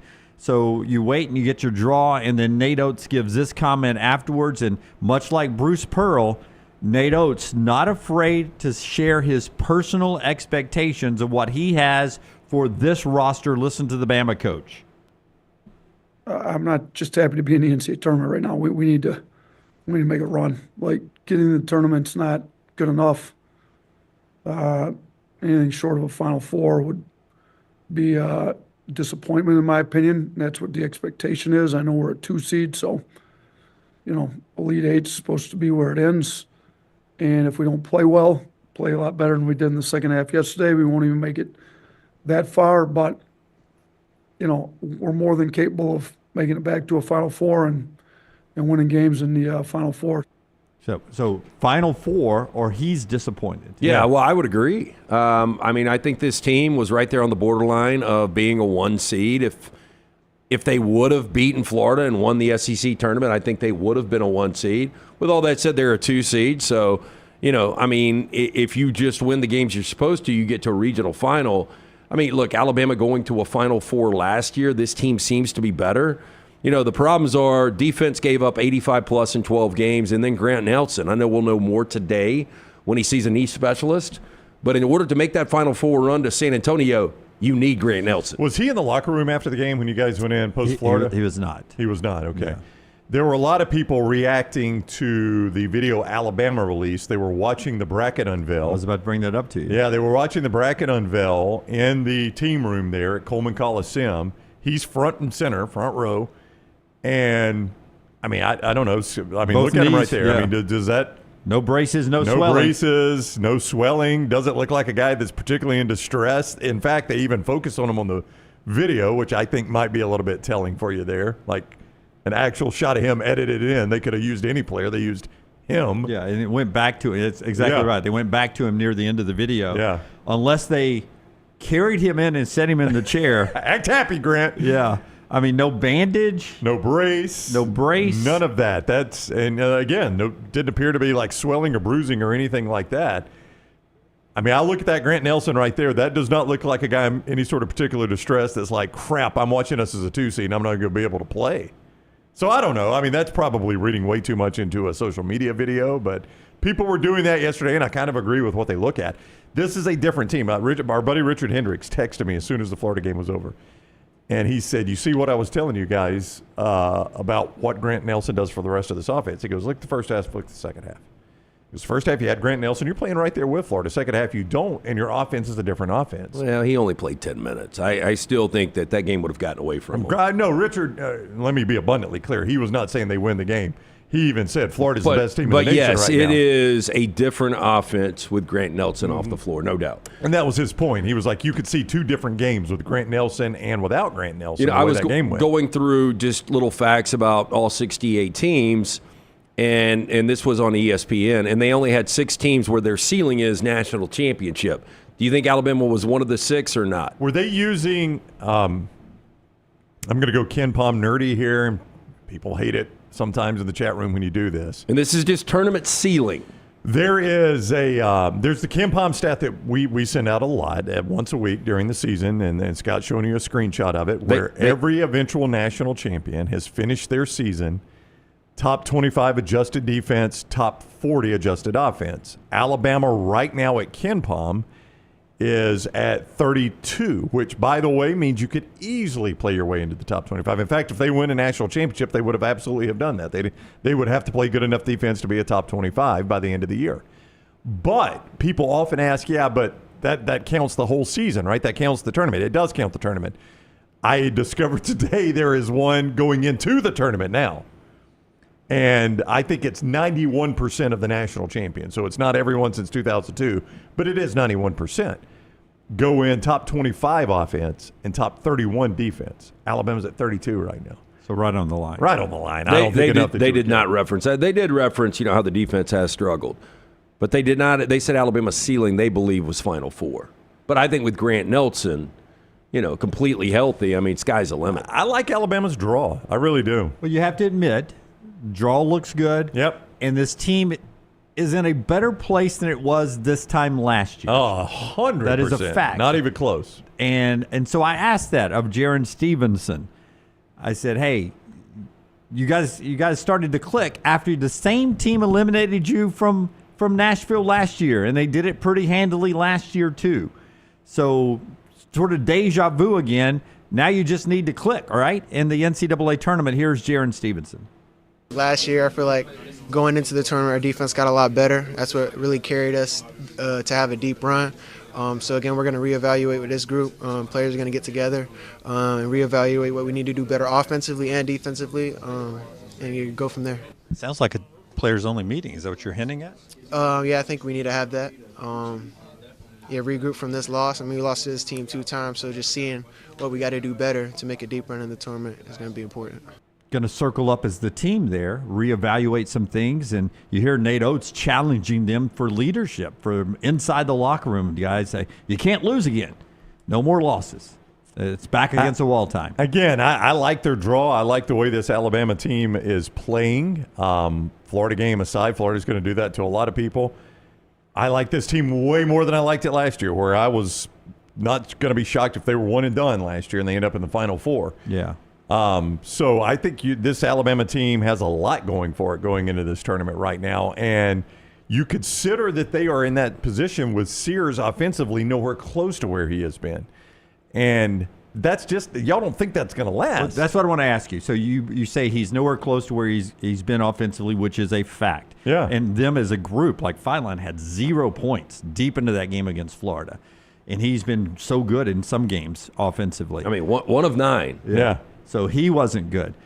So I asked you, because you keep bringing it up, I asked you, you say that because you feel like they can turn that on at some point here, and then they become a very dangerous basketball team. Yeah, I mean, you go beat Auburn in Neville Arena with Mark Sears basically not making hardly any shots from the field until, the one that mattered the most. You go beat Kentucky like an absolute drum. You were in that arena, Jim. That was a road game, was it not? For Alabama. Yeah. So basically you beat Kentucky in Rupp South like an absolute drum, with Sears basically not doing anything from beyond the arc. That's all I really need to know. If they can do that without Sears playing that way, what would they do to a St. Mary's or a Vanderbilt? And I just don't think, Lance, it's going to last for Sears. I think we've got way too much data on this guy to know. We've seen him. The data sample, the sample size is very large with this guy. He's not going to stay in this 3-point slump very long. Oh, I think you're about to see Mark Sears pass. Now, what that means, I don't know, because you're going to have the supporting cast. And, it seems like, when a couple of guys play good, a couple of guys play bad and are kind of off. But when I look at this region, the East, I mean, outside of Duke and Alabama, some teams can make a run. Wisconsin's really good. BYU, we saw them hit 18 threes against Iowa State over the weekend. Arizona is playing better basketball right now. But I just don't think anybody outside of Duke or Alabama has enough to not only get to San Antonio, but to win a national championship. I do hope we get the Bama-BYU Sweet 16 game. That would be such an entertaining game. I personally hope BYU gets upset before that game, but... No, BYU... They're going to earn it because I think VCU is a really difficult game, and I think if they get by VCU, Wisconsin is playing much better basketball. They lose a tight one yesterday to Michigan, who got the ultimate shaft as a 5 seed.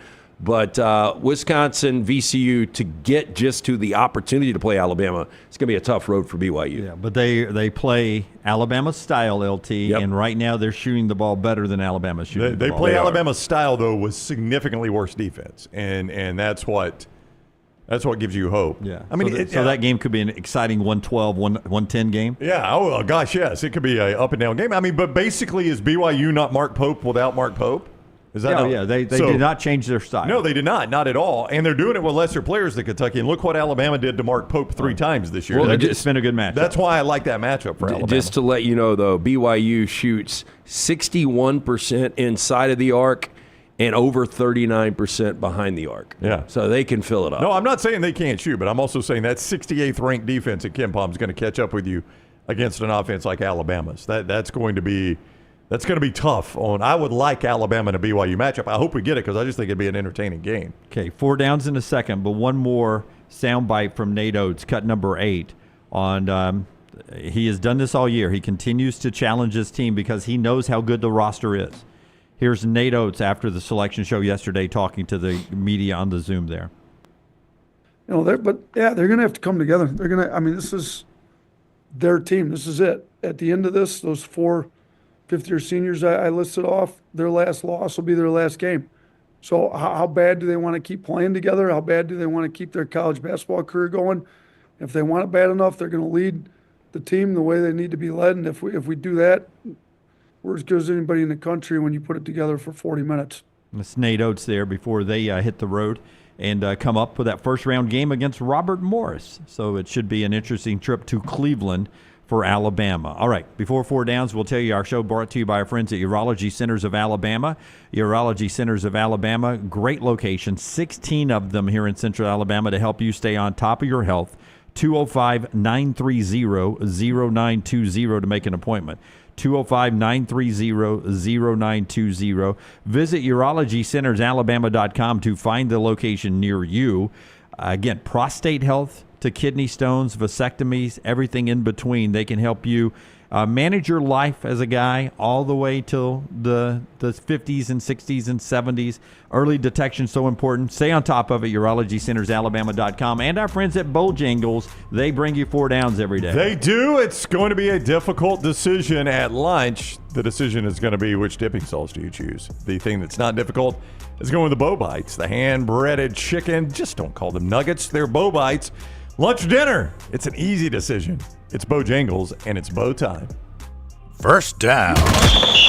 Oh, let's go with a celebrity birthday to kick it off. Rob Lowe, 61 years old today. Rob Lowe or Rob Gronkowski? Better career. This is an unfair question to me because I'm a huge fan of Rob Lowe. I'm going to go Rob Lowe. Gronkowski is a Hall of Famer eventually. Correct. Multi-time Super Bowl winner. But I really liked Rob Lowe in St. Elmo's Fire. First time I remember him. He was really good as Sam Seaborn in West Wing, another one of my favorite shows. Right. And he was really good in the comic show on NBC. I can't remember the name. Parks and Rec. He was really good on that as well. Well, he's one of these guys, from the Brat Pack. And first time I saw him was The Outsiders, way back in the day, Francis Ford Coppola, but great cast. But, this is a guy that had a little controversy. You remember the Democratic National Convention in Atlanta where he had the threesome and it got videoed and went out. Do you guys remember this in the late 80s? I had not until you brought it up. So, he survived that scandal. But to do a little comedy, not only Parks and Rec, Tommy Boy, he was always in the mix. But I'm going to have to go Gronk because you could make the argument. I don't know if he is, but you make the argument he's the greatest tight end of all time. Yeah. One with my Buccaneers. Love him. Good in Austin Powers, too, Rob Lowe. That's true. You like the Austin Powers flicks. I love the Austin Powers movies. He played a good role in those, I thought. Was he young Robert, the guy, what's the guy's name? Robert Wagner. Is it that right? Robert Wagner? Yeah, Robert Wagner. Yep. Did he play young Robert Wagner, and Robert Wagner played old Rob Lowe, if I'm not mistaken, in those Austin Powers movies? Yeah. I thought that was a pretty good one, too. Anyway, I say all that to say I'm going to go Rob Gronkowski. Yeah, I'll go. But close. Yes. Yeah, I think it's close. Second down. Hard to believe Kurt Russell is 74 years old today. Kurt Russell or Kurt Cobain? Better career. Kurt Cobain obviously dies at 27, very abbreviated, but that music still hovers. I'm going to go Kurt Russell just because he chose a wife or a woman that wouldn't kill him. Allegedly. Yes. Because he was with Goldie Hawn, right? Yeah. Never got married. Never got married, but I always liked Goldie Hawn. I like Kate Hudson, their daughter. Yep. Yeah. Kurt Russell is... well, not his daughter, I don't think. Oh, I'll Google that. It's her daughter from a separate dude. Oh, I'm pretty sure. I did not know that. Yeah. But I am unaware of that. I will stand by my answer. Where you get the name Kate Hudson. Yeah, she's definitely not Kurt's kid. They've got a couple together, though. I think you're right about that now. Wyatt Russell also acting. Yeah, Wyatt Russell. Yeah, she was married to Bill Hudson. That's Kate Hudson's dad. Don't know. I'm not familiar with Bill Hudson. I am not either. Kurt Russell has always done entertaining stuff. I don't think he's ever been like the lead actor like in critically acclaimed movies. Yeah. But like even funny stuff like when they met in Overboard, I thought Overboard was a really funny 80s comedy. Escape from New York, great as Snake Plissken. He was the lead. I mean, Hateful Eight, he was great for Tarantino. You would call him the lead though in Tombstone, but I thought he was by far from the best actor in Tombstone. Yeah, I mean it was Val Kilmer. Val Kilmer 100% was, but I thought there were several more actually that were better than him in Tombstone. But he was the lead in that movie, right? Yeah, he was. But again, that was not a critically acclaimed movie at all. Tombstone wasn't? No. Well, the critics are idiots. That's a great movie. I mean, it's got a lot of cheesy stuff in it. Oh, Tombstone's a classic. That's one of my top 10 movies of all time. Was he telling to draw that smoke wagon? Yeah. You tell him I'm coming, and hell's coming with me, Tyler. That was Kurt Russell right there. That was Kurt Russell. Yeah. He was Wyatt Earp. No, I know. I'm saying that was his line. I think I would go Kurt Russell. But Kurt Cobain is one of these guys that with such an abbreviated career. So abbreviated is the problem. I think Cobain had a bigger impact, but obviously Kurt Russell's had a longer, more profitable career. And there's no doubt. My favorite Kurt Russell movie is The Thing. I don't know if you guys like that one. John Carpenter. To me, it's John Carpenter's best, and it might be, I don't know. Hateful Eight, I think, is a little bit better. But The Thing's one of my top 3, 4, 5 sci-fi films. Very, very good. Very underrated. Yep. Third down. Oh, happy St. Patrick's Day. Everybody's got green on, I think, except me. I didn't even think about it. Yes. I think I wore green a couple of days ago. The only reason I thought about it is my youngest was going to school, and she made sure she wore green. They were doing something for St. Patrick's Day. I was like, oh, crap, it is St. Patrick's Day. So if I asked you best movie with St. Patrick's Day somewhere in it. The Fugitive, because it's one of the best lines in the movie. If they can dye the river green one day a year, why can they not dye it blue the other 364? And then I thought the best is Tommy Lee Jones looks at the brother that is on his staff, and he's like, are you Irish? He's like, no, man. I ain't Irish. I'm going to say About Last Night. Rob Lowe again and Demi Moore. Wow. In Chicago. And yeah. obviously that's a big part of it. I kind of agree with Brown. State of Grace, though, is one of these underrated Irish mob films with Ed Harris, Gary Oldman, and Sean Penn. Have you ever seen it? I have not, but that sounds great. Oh, you need to watch it. You like gritty, very gritty, very violent. St. Patrick's Day in that? There's a St. Patrick's Day scene, at the end. Jay says just straight Leprechaun. That's a good one. What about Leprechaun from the Hood? I have seen that. That was a terrible movie. This is the anniversary of the story from Mobile about the Leprechaun. It's one of my favorite news stories of all time. Well, it's one of the best sketches ever. ever. The amateur sketch of a leprechaun is perhaps one of the greatest pieces of art of our generation. I'm shocked you don't have that T-shirt. You can order it. Yeah. I almost did order it a couple weeks ago, thinking ahead to St. Patrick's Day, but I never did pull the trigger. Yeah. There is a T-shirt. I tried to order a T-shirt, again, off the TikTok shop, and it didn't make it in. Yeah, you're going to have to quit that. Yeah. That's going to be... I don't know when it'll be here by 4th of July. It's green, and it says, okay, I'll have another. Well, you can look up these things and get them from places that aren't TikTok shop. I mean, look at that amateur sketch. You can't tell that's an amateur. As she calls him, the little magician in White Lotus, that alligator shirt, it keeps popping up on my feed. So I was going to order it for spring break next week, and it's backdated to like May 15th. And then you can order off a different site, and it's $29.99. And I'm like, I think that's the site Dunaway orders off of. That's Dunaway's site right there. It'll come with no labels. Is that 4? I think that was 4. No, that was 3. Oh. We got 4th down. I can't count today. Tyler in the CFL. 4th down. CFL gets 3 downs, Tyler. Staying with the St. Patrick's Day theme, best uniform in sports that has green in it. The just A's now. They don't have for a couple of years until they become the Las Vegas A's. It's always been a good one for me. I like their yellow top, white bottoms, green.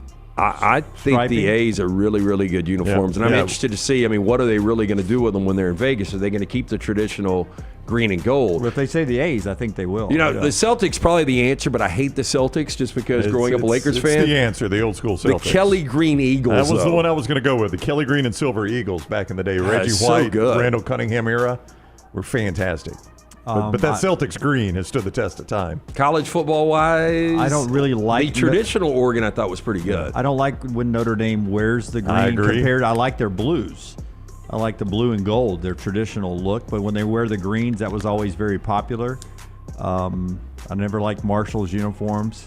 I know you can't say bad things about Marshall. Yeah. That Baylor, that darker green, I'm not a fan. For me. Just like Baylor. I don't know that there's a college green I like, Lance. Yeah. Now that I think through it. I can't think of a green uniform in college I like. Yeah. Scott is not going with a college team, but he's going with the St. Patty's Day Blackhawks jersey. Ooh, I haven't seen that one. Absolutely. Oh, it is? The Blackhawks have some of the best jerseys in sports. Have you guys ever I done? do like their normal jersey. I know the answer for it. St. Patrick's Day in Chicago. Nope. Seems like a big deal. Well, they dyed the river green, I've learned. How long does it stay green? Of course, they dyed the water over at the office buildings by our neighborhoods. That's true. It's green. Did you notice that? I did not, but I've seen them do it years past. Yeah, I don't know if they did it for St. Patrick's Day. It looks more of a blue hue, but yeah, I always like when they do that. Can't be good for the fish, right? I wouldn't think so. I don't know. I mean, we dyed the beer here. All I can think about Saturday, by the way, I went to the grocery store like everyone else before the storms and pulling past and all of those geese that walk around, I'm like, them feathers about to get blown off. Yeah, they don't know the wind they're about to get into. Yeah. That's our 4 downs today, brought to you by our friends at Bojangles. Bojangles helps you make that decision at lunch. It's bow time at lunch. Go get some of those Bow Bites hand-breaded chicken. Just don't call it nuggets. It's Bow Bites at your local Bojangles, where it's always bow time. Okay, more bracket talk as we continue on today, as the show's brought to you by our friends at New Life Art. Is it time for Daniel A. Moore to paint another great painting for Alabama basketball? Something that could happen in March coming up. Regardless, he's painted a ton of great sports moments over the years, both Alabama and Auburn. The latest, of course, is the legend Nick Saban tribute to 6 national championships in Tuscaloosa. You can get that at danielmooreart.com. DanielMooreArt.com, promo code TNR. Celebrate the Super Bowl champion Eagles with some former Prince of Alabama greats Jalen Hurts, Devontae Smith, and Landon Dickerson, all wearing the crimson before they wore the green and silver of the Philadelphia Eagles. All right there at DanielMooreArt.com, DanielMooreArt.com. Take the next round anywhere you go with official Next Round gear. Buy yours today at nextround.store. I'm attorney Alexander Shinar, Alabama born, Alabama raised, and ready to fight for your rights. I have one of the largest firms in Alabama, and we are here to help you get the compensation you deserve. Call me, Alabama, 323-1000. No representation is made that the quality of legal services being performed is greater than those of other lawyers. Hey, there's nothing worse than waking up to a plumbing problem. Don't get caught in a flooded house. Call the guys at Hemp Hill Services. Adam, Chad, and the team at Hemp Hill are the only ones I trust to fix it and fix it right the first time. Hemp Hill Services does it right and always at a fair price. For all of your plumbing, cooling, and heating needs, trust the name that Birmingham has trusted since 1954. That is Hemp Hill Services. Call now, 205-229-2090. That's 205-229-2090. It's bow time. Tired of choosing between sweet and savory? Why not have both?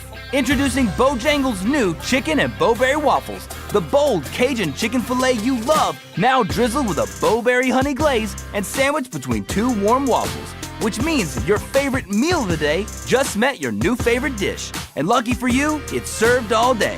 But it's only here for a limited time, so try chicken and bowberry waffles at Bojangles today. It's bow time. Stop by the New York Butcher Shop and pick up the finest in certified Angus prime beef steaks and burgers, premium pork chops, ribs, and all-natural chicken cut to order just for you. Their chef-prepared entrees and side dishes are the perfect dinner-to-go choice for your family and are ready to heat at home. With a great selection of fine wines and desserts, the New York Butcher Shop is your one-stop dinner shop. 2 locations to serve you, Cahaba Heights and on Highway 119 in Greystone. The New York Butcher Shop. Rare quality, well-done service. Hey, Lance Taylor from the next round to tell you about my friends at Michelson Laser Vision, located conveniently UAB Highlands. Almost 20 years ago, I went in for the procedure. Only took 12 minutes for both eyes. When I went in, I had 2200 vision. I was legally blind. Now I have 20/15 vision, still 19 years later. Make the call today. Schedule a hassle-free consultation. 969-8100. Dr. Mark Michelson, Dr. Jen Michelson, Michelson Laser Vision. Make sure you tell them the next round sent you. 969-8100 or MichelsonLaserVision.com. Hey, Lance Taylor from the next round to tell you about one of our favorite places for breakfast, lunch, and dinner. That is Hamburger Heaven since 1982. Hamburger Heaven has been serving Birmingham's best hamburgers, cheeseburgers, French fries, hand-spun milkshakes, and sandwiches made fresh to order. All of their ingredients are fresh and prepared daily. This includes their beef, always fresh, never frozen, hand-pattied each and every day. For breakfast, lunch, or dinner, visit any of the 4 locations, Highway 280, Irondale, Gardendale, and Homewood. What a great time of year to be online with our friends at MyBookie.ag, MyBookie.ag, where right now you get a major current sign-up bonus, a 50% deposit bonus up to $1,000, plus a $10 casino chip when using the code NEXTROUND. That's code NEXTROUND. We're talking about all the madness of March, the NBA playoff race, the start of Major League Baseball, and it's all for you right now online when using the code NEXTROUND. Go sign up today, MyBookie.ag, code NEXTROUND. There's no off-season at CoverCrimson.com. Sign up now and get daily shows plus behind-the-scenes intel that will keep your Alabama fandom rolling all the way up until kickoff. Follow Cover Crimson on all social platforms and sign up today at CoverCrimson.com. This hour of the next round is presented by the Birmingham Racecourse Casino, now featuring 7 days of giveaways with your chance to win a share of up to $125,000. The more you visit the Birmingham Racecourse Casino, the more chances you have to win. I'm attorney Alexander Shinar, Alabama born, Alabama raised, and ready to fight for your rights. I have one of the largest firms in Alabama, and we are here to help you get the compensation you deserve. Call me, Alabama, 323-1000. No representation is made that the quality of legal services being performed is greater than those of other lawyers.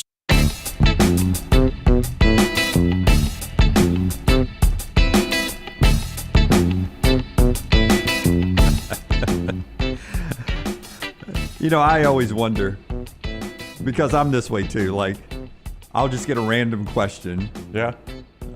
Like Greg Byrne, for instance, athletic director at Alabama. I just had a random question about something the other day. I just texted him. Right. And then after I texted him, I was like, and he was very quick and replied with a nice answer. But I thought to myself after I texted him, I was like, there's probably 16 other people not as high up the food chain that I could have asked that question to, but some reason I was like, Greg Byrne will know the answer, and I went to Greg Byrne. We just had a Coke exploded in our cooler. Probably 16 people other than the person you texted about it that we could have texted, but we went pretty high up the food chain there to Coca-Cola to ask a question about a bottled exploding. I think there was only one person at Coca-Cola higher than him whose number I had. So I went as high in the Coca-Cola hierarchy as I could. But if everything is frozen and this one's got a little ice in it for the first time, there's got to be a temperature gauge on there. Yeah, somebody changed, or maybe, I don't know. But I just thought because it reminded me of when you said, I texted so-and-so. About the Coke exploding. I was like, he probably could have started down the ladder a little bit on, hey, what's up with the cooler? So basically you said I had a ticket problem at Coleman Coliseum and I texted Greg Byrne, is what you're telling me. Hey, this was the last thing I texted Greg about was a financial situation at another institution, not even in the SEC. Was it this weekend you texted him? Because he's on the selection committee. I did not text him this I was about to say, that would have been awesome if you bothered him on the selection committee with something well, that let's doesn't ask him how affect North Carolina got in. I did get a text from a North Carolina fan. The bad news, first of all, no business being in the tournament. Bad news, it might have saved Hubert Davis's job, which North Carolina fans do not want. They had done that extension, so. I think they beat San Diego State. Well, they're favored. And they got a shot to beat Ole Miss. So they could be one of those Dayton teams that not only get out of Dayton, but win a game. If I'm a North Carolina fan, okay, you're in year 4, and we just gave you an extension, and you're getting to the round of 32, I don't know. Sweet 16 loss last year to Alabama. Back to the tournament, back to basketball after we do our college football spotlight today. I can't wait to get LT's take on this. Oh, boy. Hit it. The College Football Spotlight. It is the Shinara Spotlight. Our guy, Alexander Shinara, trial attorneys, a national firm with southern roots right here in Birmingham for more than 24 years.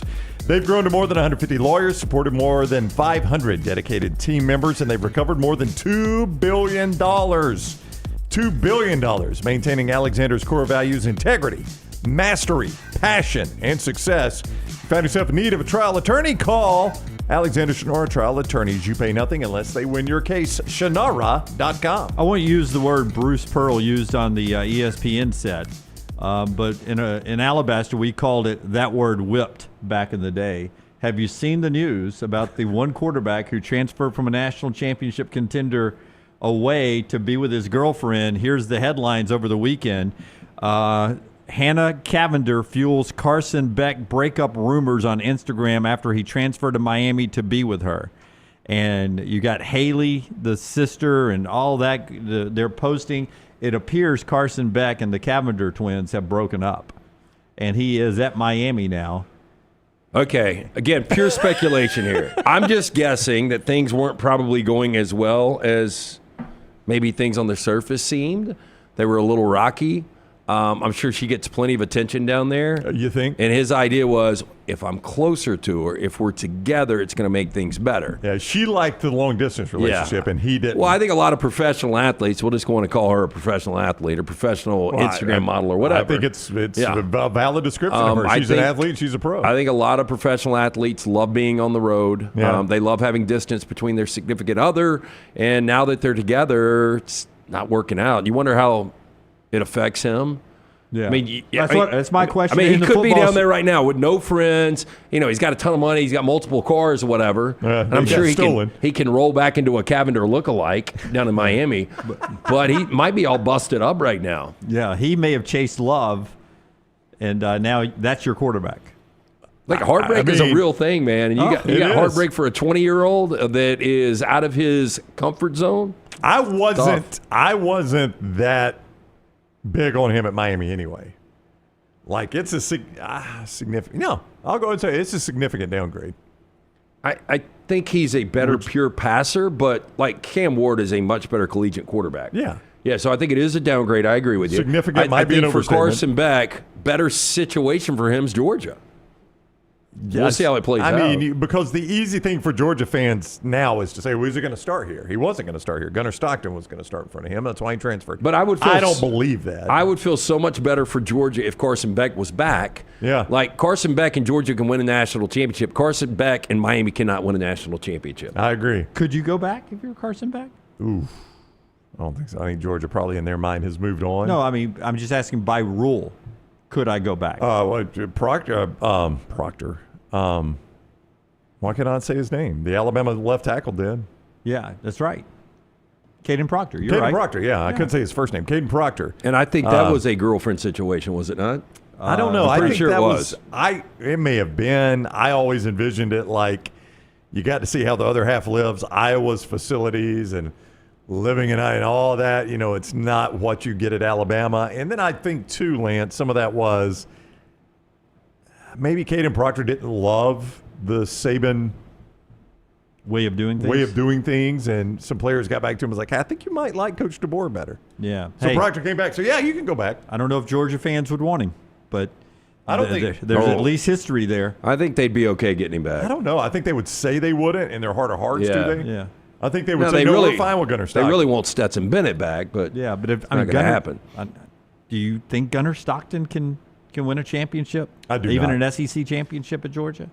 Maybe an SEC championship at Georgia. I thought you meant at North He's Carolina. already won one Yeah, at no, I Georgia. thought you meant at North Carolina. I don't think so. He's obviously got to be a really talented quarterback. And, you know, when you guys first got a glance at Stetson Bennett, did you ever think he'd be a starting quarterback? Nope.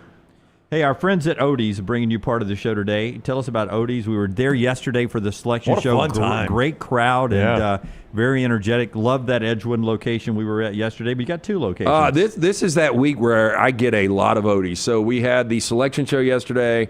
I'm going to be hanging out there a little bit today for St. Patrick's. Wednesday night, we'll be out there for Odie's Team Trivia. That's the Crestline location, the one we were at yesterday, the Edgewood location.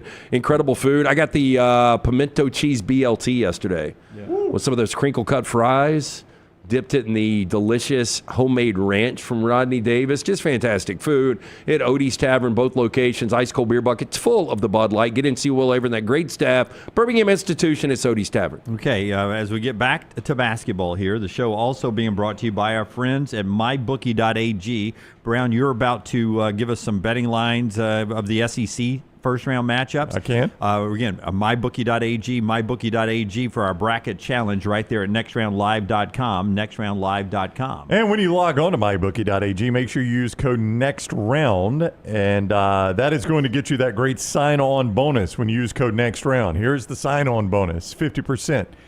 Deposit bonus up to $1,000 plus a $10 casino chip. So a sportsbook bonus and a casino bonus for you. Right there in mybookie.ag. That is when you use code NEXTROUND. Mybookie.ag, code NEXTROUND. There is not a lineup right now, Lance, for some reason at MyBookie on the Auburn game.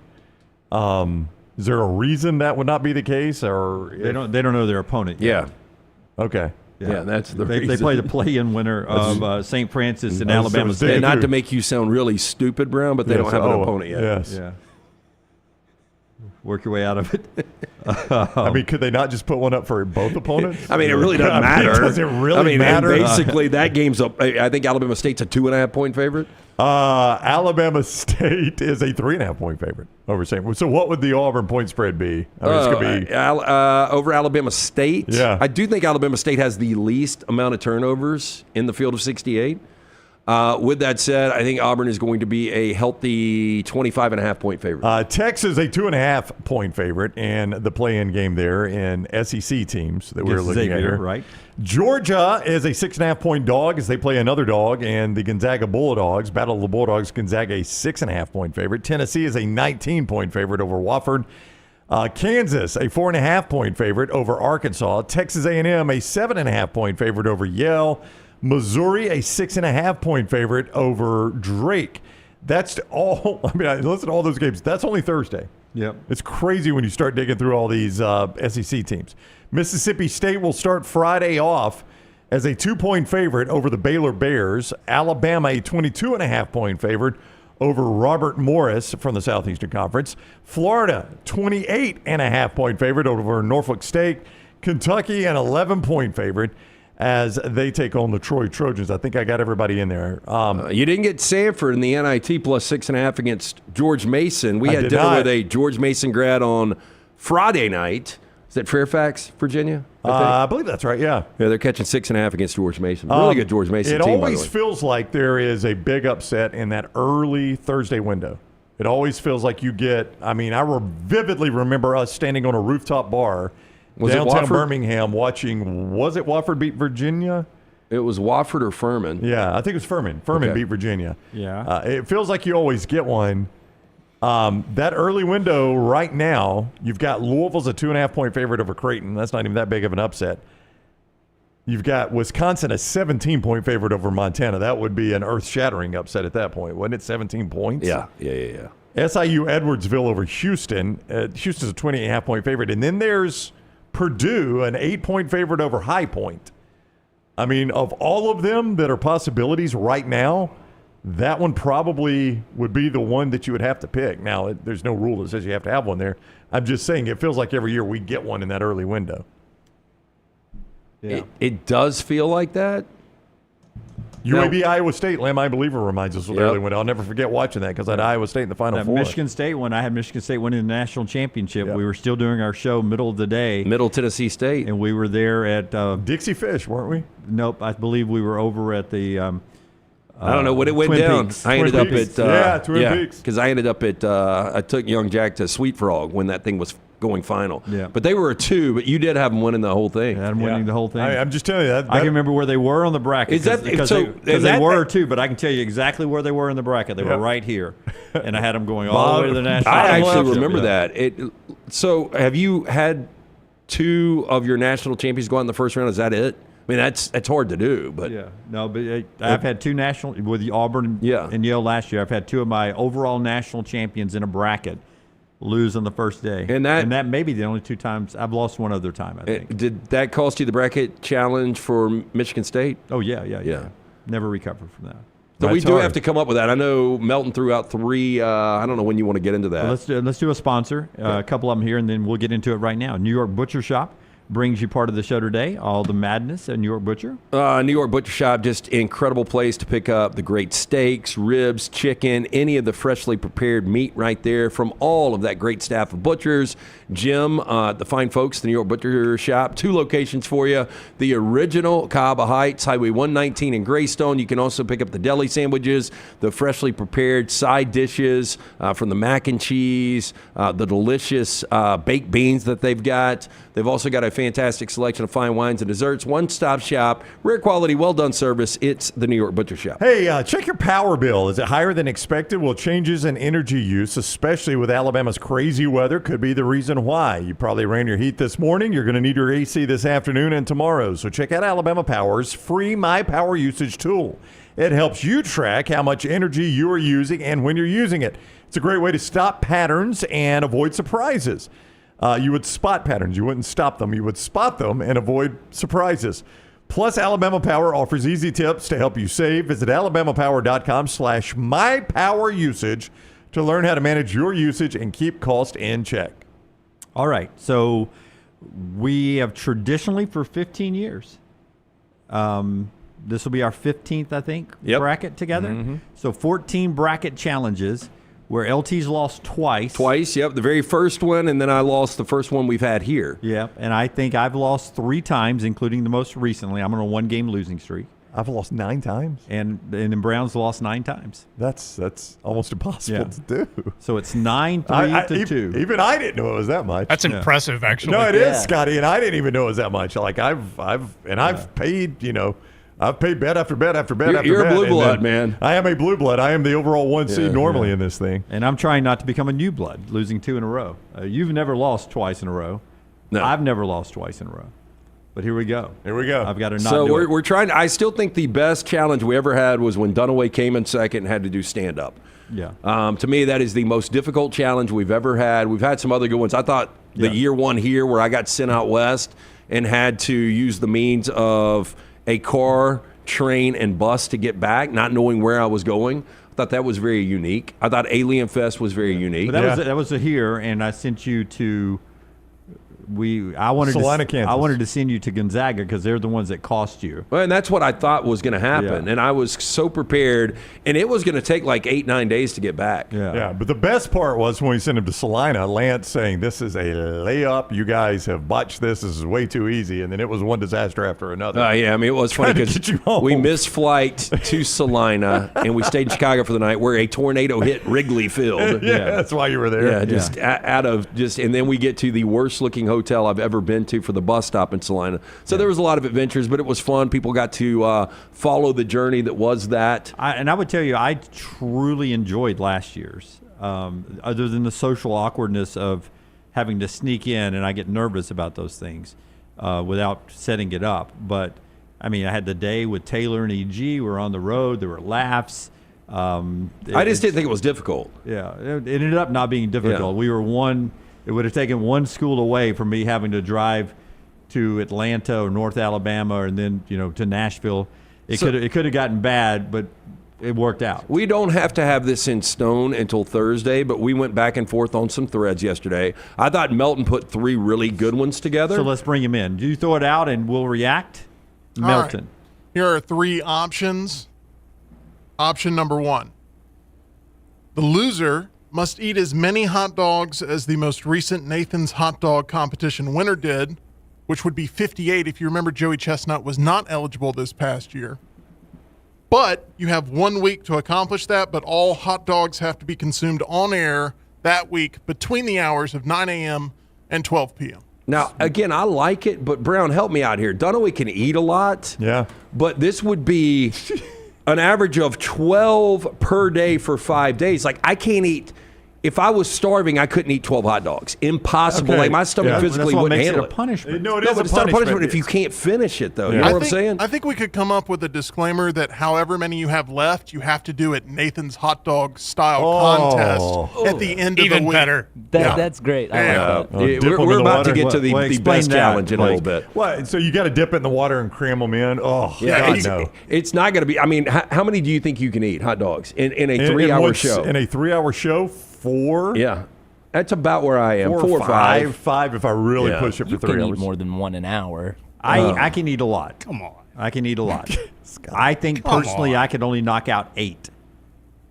Yeah, But- I mean, it's just impossible to do. The other issue is, let me just walk us through issues here. Number 1, how are we going to prepare these hot dogs every single morning and keep them? Tyler's going to have an electric grill, and he's going to be cooking them up back here, ready to serve you. That's not going to set off a fire alarm. Yeah, I can do that. I'll wheel the Blackstone up here. And I think there's a gas station near here that has some dogs. Oh, okay. So now we brought in a whole new issue here, Tyler. Yeah.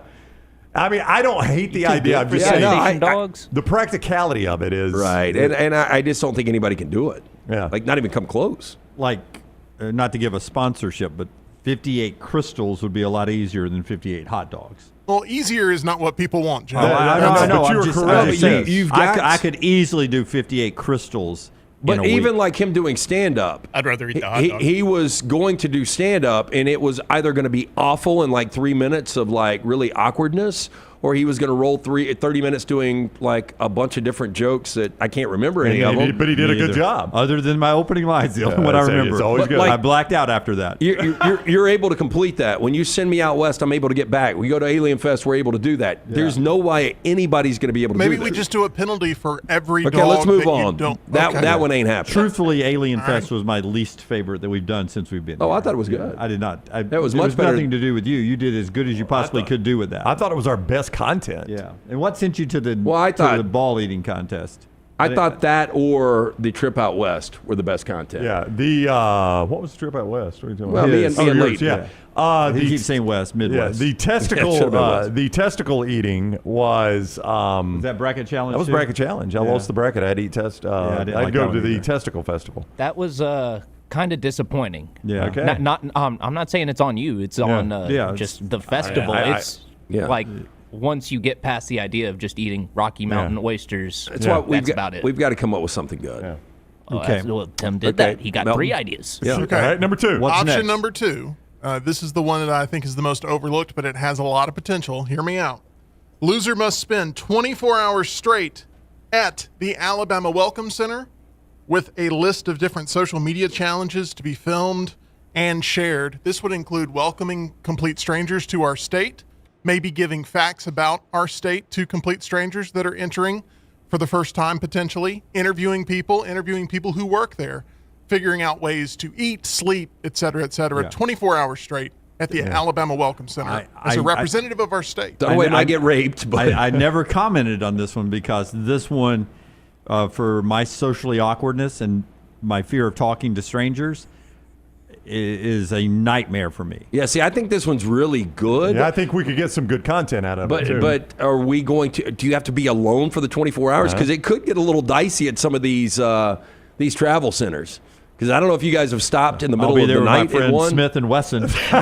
I like that you go – I mean, that's the only thing. I mean, would a couple of people be able to go with you? We can workshop this. Yeah, I don't hate this idea because I think we can get some good content out of it. I think you're allowed to bring one person to help film. We did talk. I did mention this to Taylor that we were starting to workshop this, and she wanted to point out that it should not be a punishment for her, like it was last year that she had to ride around all day with me. Yeah, so that is a lot to ask. To ask her to be there 24 for 24 hours would yeah. be a punishment to her, too. Yeah, if she rode over and did some content and rode back, it'd be one thing. But to stay 24 hours, that sucks for her. So maybe we factor in second place has to be there with as well. We get that way it's a tag team. The two losers? The winner goes, the two losers go if we did that one. Okay, I do like that one. Okay. All right, option number 3. Yeah, this one's a non-starter for me and maybe somebody else. It's such a joke why this was a non-starter. I think we can manufacture. I think we can work this into a way where everybody's comfortable. Let's talk this out, Belton. All right. First of all, I did not mean for this to be offensive in any way. It seems like it was taken that way, and I'm ready to defend it. So here we go. Option number 3. The loser has to get the darkest spray tan possible at the closest tanning salon the day before SEC Media Days coverage starts. I think this is incredible. So I think what we need to say, rather than darkest, is like orange, like the super orange, like how about most intense? Most intense. I think we got. I think we got way too. I don't think anybody's going to misconstrue somebody's going blackface when we talk about this bracket challenge for weeks. Yeah, but if it was just months, we just got an absurd tan. Okay, we can just use the word absurd. Yeah. Absurd spray tan that it is abundantly obvious you've got a spray tan. But it's abundantly obvious. Like Jersey Shore orange. Yeah, Jersey Shore is what we're thinking of. But I equally have a problem with it being at SEC Media Days. Why? Because I don't think our friends at the SEC office would like us walking around in a spray tan? In a spray tan for 3 days. Have you seen what some of the media members look like? My God, have you looked? Fat ass slobs. Have you scanned that place? Hadn't walked up a flight of stairs in a decade. Either want you eating a hot dog or looking like one. That's the choice. Yeah, that's the choice. We will look. We'll still be in the top 10% best-looking people there. Yeah, and I think that's the incredible thing is 90% of the people that don't know us there are going to be like, what in the hell? This guy thinks he looks good like this? The whole world would be tuning in to see exactly what you look like. And I think you pair it with a white suit. I think you have to. Oh, absolutely. Wow. Now we're adding absolutely. Yeah, now you are adding to this. I don't think there's any controversy at all with this. No. If we just go intense spray tan, Yeah, if we don't go darkest spray tan possible and we back off the shades a little bit to where it's just obvious that we are spray tan. Yeah, you've got to go as orange as possible. I'm fine with that. However they spray me, I don't care because I'm going on and telling you this is not blackface. No. But I think we can work with the tanning salon and tell them what we're after. But I am anti that one because of it being SEC Media Days. If we were going to spend the weekend at the Floribama with that on, that's different. But I don't know that you stand out that much. Right in. You look better at the Floribama that way. There'd be a 41-year-old lady with a bushwhacker saying, Dude, come on over. I mean, the three of us, the comical, and if we're still doing this show in 2, 3, 4, 5, 10 years, we will look back on those shots and it would be I'll hilarious. just say the chat's loving it. That's all I'm going to say. The chat's loving it. 100% the chat wanted this one. I think when we sent the text, everybody should understand that it was meant to be orange. I think orange breaking out shoe polish. Again, I think if you go to a tanning we'll salon, discuss it with them. And these are pros that are doing this. And by the way, I would hate to do this because we've got a friend that comes up here once a week that used to be a bodybuilder. Oh, yeah. And they have to get sprayed. And he said, you got to bring your own sheets with you to travel. Yeah. He was like, you can't wash. It's a pain in the ass. It's not going to be fun. That just sounds like a hassle. Oh, yeah. It will be.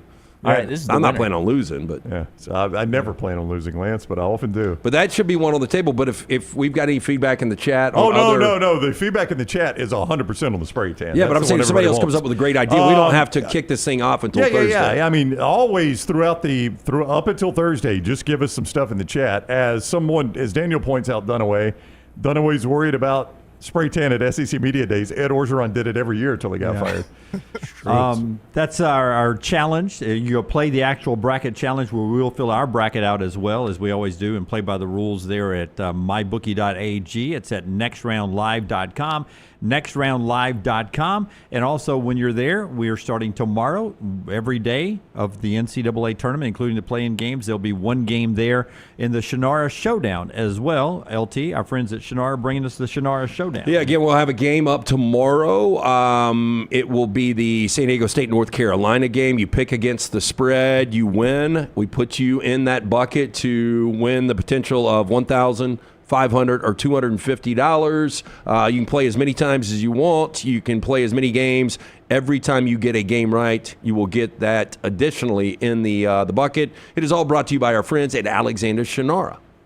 And don't forget, when it comes time to redo that master bath, the kitchen, the master bedroom closet right there in your house, our guy Brad Bell is the guy to go to. You can see more, AlabamaBathRemodels.com. That is AlabamaBathRemodels.com.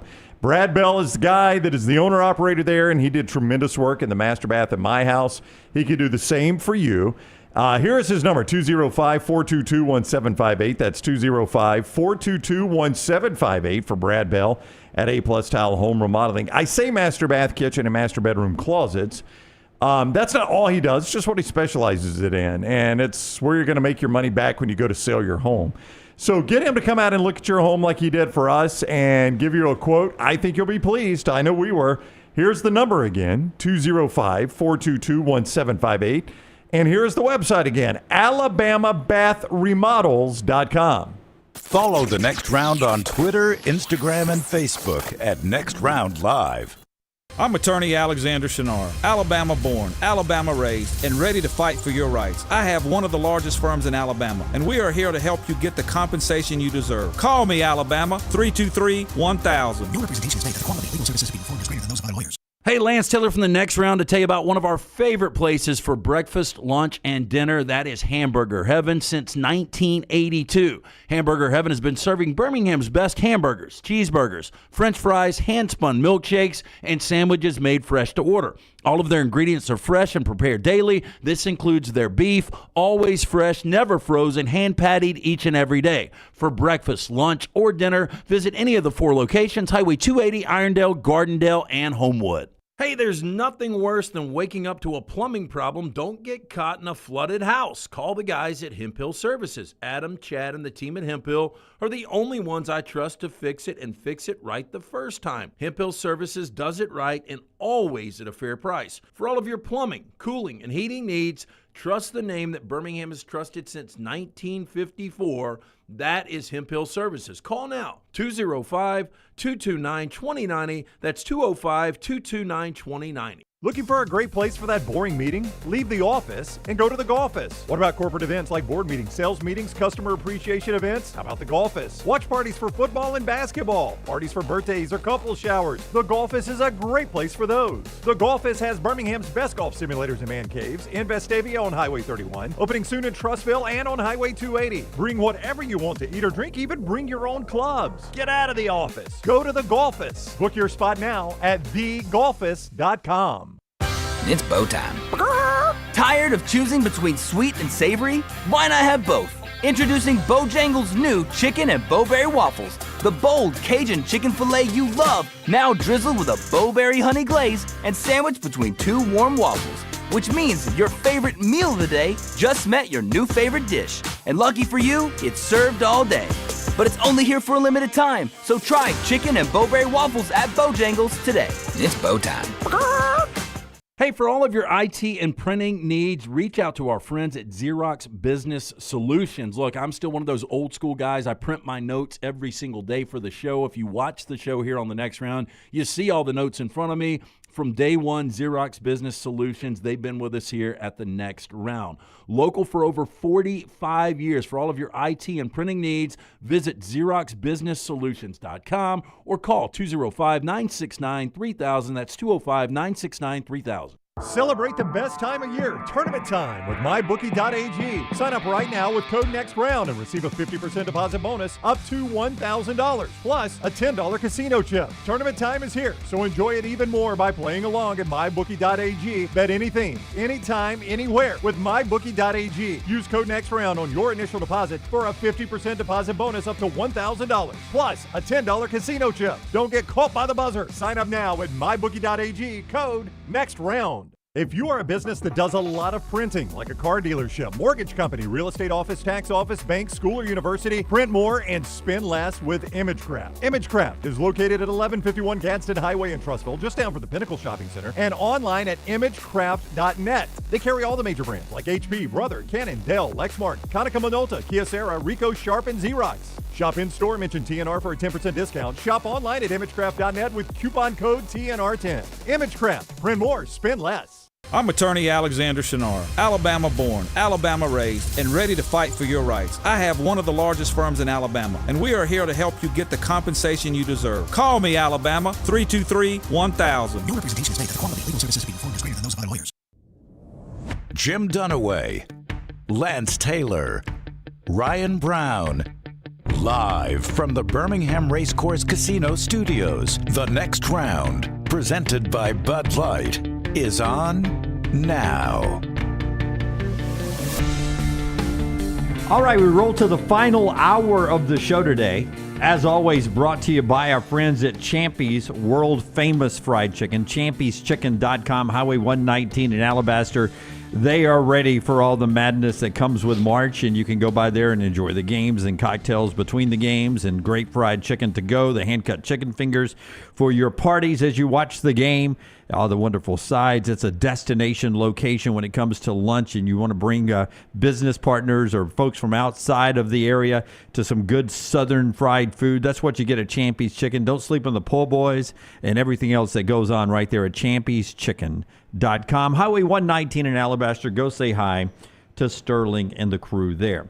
All right, breaking down regions a little bit here with just some storylines. Auburn in the South, they're the number one overall.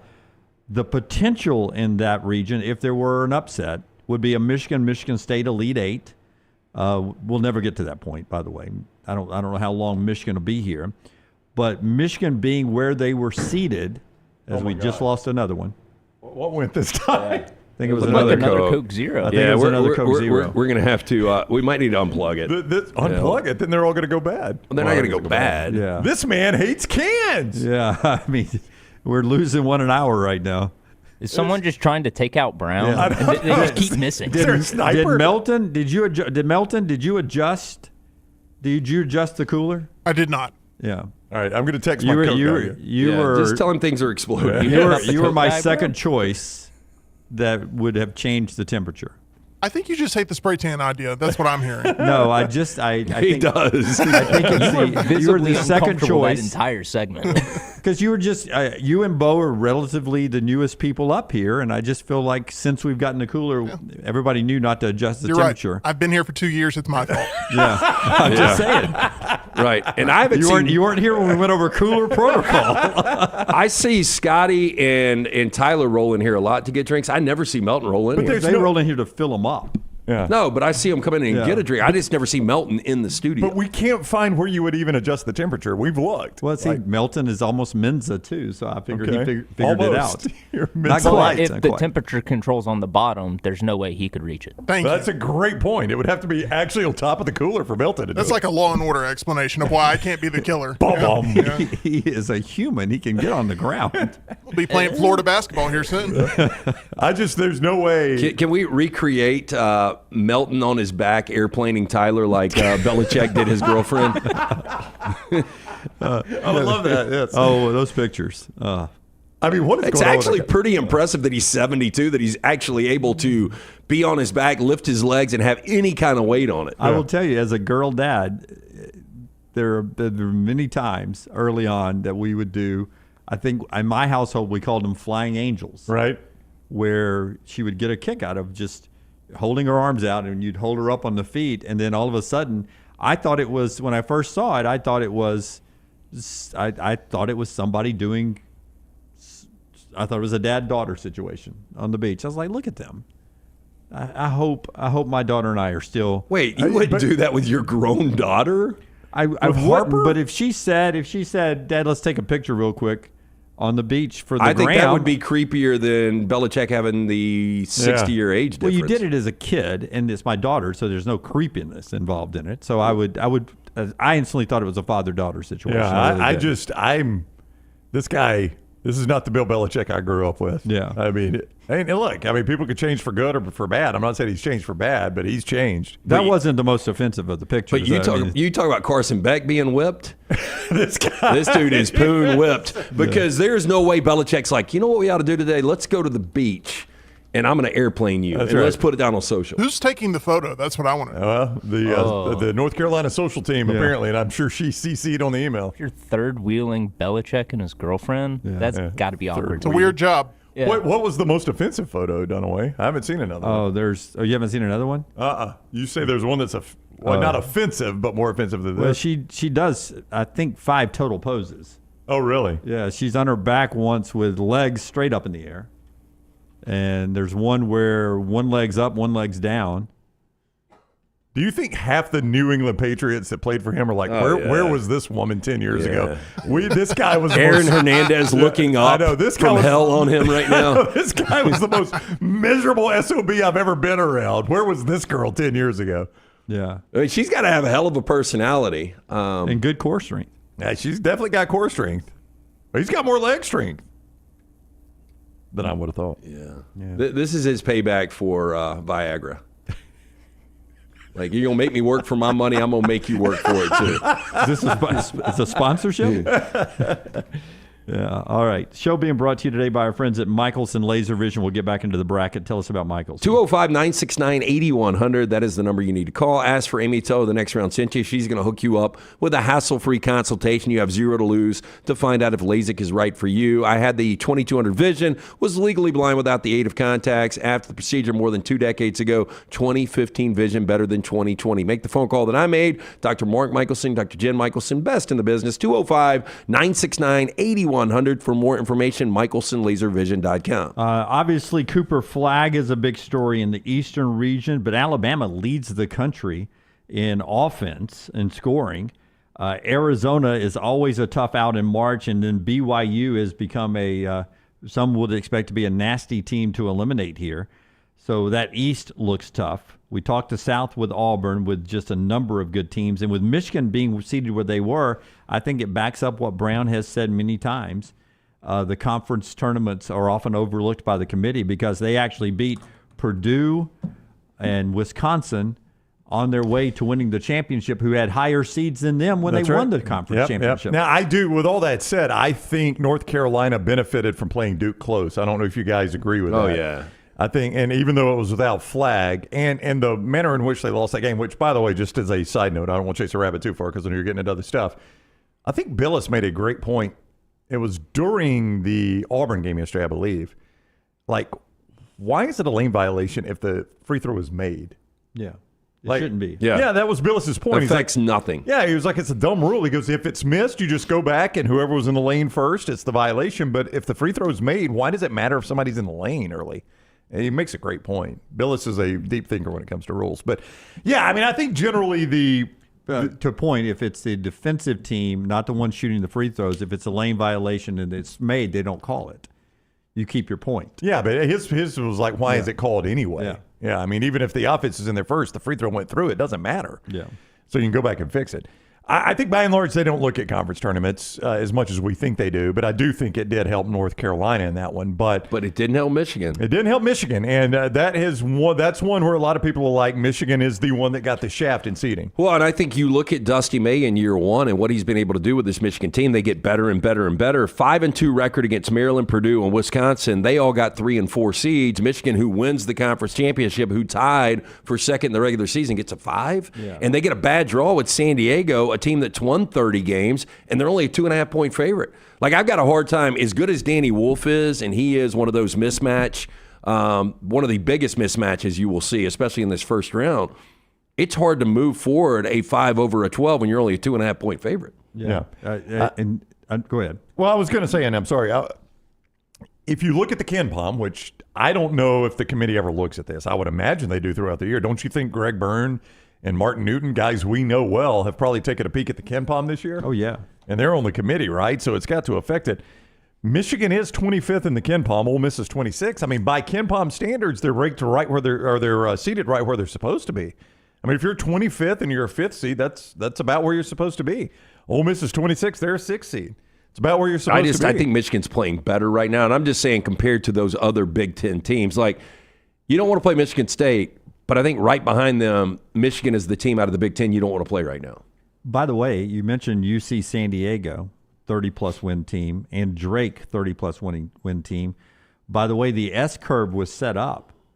Both of those teams would have missed the tournament had they not won their conference. Both Drake and UC San Diego? Yeah. And it's hard to believe Drake would have missed the tournament had they not won their conference championship. Now, I feel like if they had lost their conference championship, they may have manipulated it a little different to make sure Drake was in because everybody thinks that's a good basketball team. Well, UC San Diego, again, 36 in the KenPom. I mean, this is the neighborhood they're in. Georgia, UConn, UC San Diego, Creighton, Oklahoma. That's the type of team you're talking about based on KenPom's analytics that could get Michigan a whole lot of trouble. And we saw a 5 Big Ten lose to a 12 last year when Wisconsin lost to James Madison. So half the 12s actually won last year because Grand Canyon, before Alabama faced them, beat St. Mary's. So 12s did have some success last year. In the Midwest, if seeding played out correctly, you'd get an Elite Eight game between Houston and Tennessee where the defense in that game would be elite. You may need bandages to make it through that contest. But Houston getting out that far could be a problem because Gonzaga has to be the toughest team to project in one 40-minute game because their metrics tell you they are a top 10 type talent team that has underachieved at times this year. But for one game, knowing that they have top 10 metrics, that's a tough matchup for Houston as a number 1 seed in the second round. It absolutely is. And I would like to know in the history of KenPom how often this has happened. Gonzaga is an 8 seed, right, Jim? You know what they are in KenPom this morning? Number 9. They're 9th. 9th overall. Not a 9 seed. No, 9th overall. Top I mean, 10. That puts you in this neighborhood. Texas Tech, Michigan State, Iowa State, St. John's. That's where Gonzaga is. They're in front of St. John's 2 seed, Iowa State 3 seed, Maryland 4 seed, Wisconsin 3 seed. That's an 8 seed. They feel criminally underrated. Yeah. So either KenPom is broken with how they do things, there's a loophole, and Gonzaga has slipped through it, or Houston that's a tough draw with Gonzaga being right there. Well, I think Vegas is more accurate than KenPom is with their numbers. But I think KenPom is somewhat involved in some of the metrics where Vegas looks at it. Yeah, they set some of these numbers. So Houston's a 28.5-point favorite over SIU Edwardsville. If Gonzaga does beat Georgia as a pretty healthy favorite, 7.5 right now, and Gonzaga and Houston match up, I think Houston's probably a 5.5-point favorite. So they're not going to be a big favorite. Yeah. Is that the trickiest potential 8-9 versus 1 matchup you guys see? Well, some would point to Auburn Louisville or Auburn Creighton. Yeah. But I like Auburn in both of those games. State playing Duke. Yeah, I mean, UConn, if they beat Oklahoma, they're going to have a brand, but it's still Florida. Yeah, I would say Gonzaga over Houston would be the most likely. I don't think it's going to happen with any of these. Yes. We've talked it up too much, as other people have as well. I mean, if State beats Baylor, State Duke. I want to see what Cooper Flagg looks like on his ankle. Is he hobbling as bad as Janai was after an injury that looked to be the same? Yeah. If he's hobbling like Janai was, you're asking Cooper Flagg to do a lot more side-to-side and perimeter stuff defensively than you were asking Janai to do at that point. I want to see that, but I'm getting the feeling that Flagg is not going to be impacted. I don't think he will, and I don't even know State at their best. I mean, Duke would still have to play an off game there, but that's sometimes what you get. Yeah, I think definitely Gonzaga-Houston would be your most challenging 8-9 versus 1 matchup. Yeah. You bring up, for Auburn, you bring up that if it's Creighton, that Kalkbrenner could become a problem inside. Well, inside, outside, I mean, he's just 7'1". He's tough to match up. I mean, Kalkbrenner maybe hasn't had the season a lot of people believed he would have. I think game 1 this year he went for like 45, but I mean, this is a guy that can take over at 7'1" because he can shoot it from the outside, post up. He's great on the boards. I know you think he's soft, but he's still a really, really good player. Yeah, you've called him soft from day one. And I think he is. He doesn't take over a game like somebody with his size should. I think has Alabama beaten them every year? It seems like they beat them. No, they lost to them last year.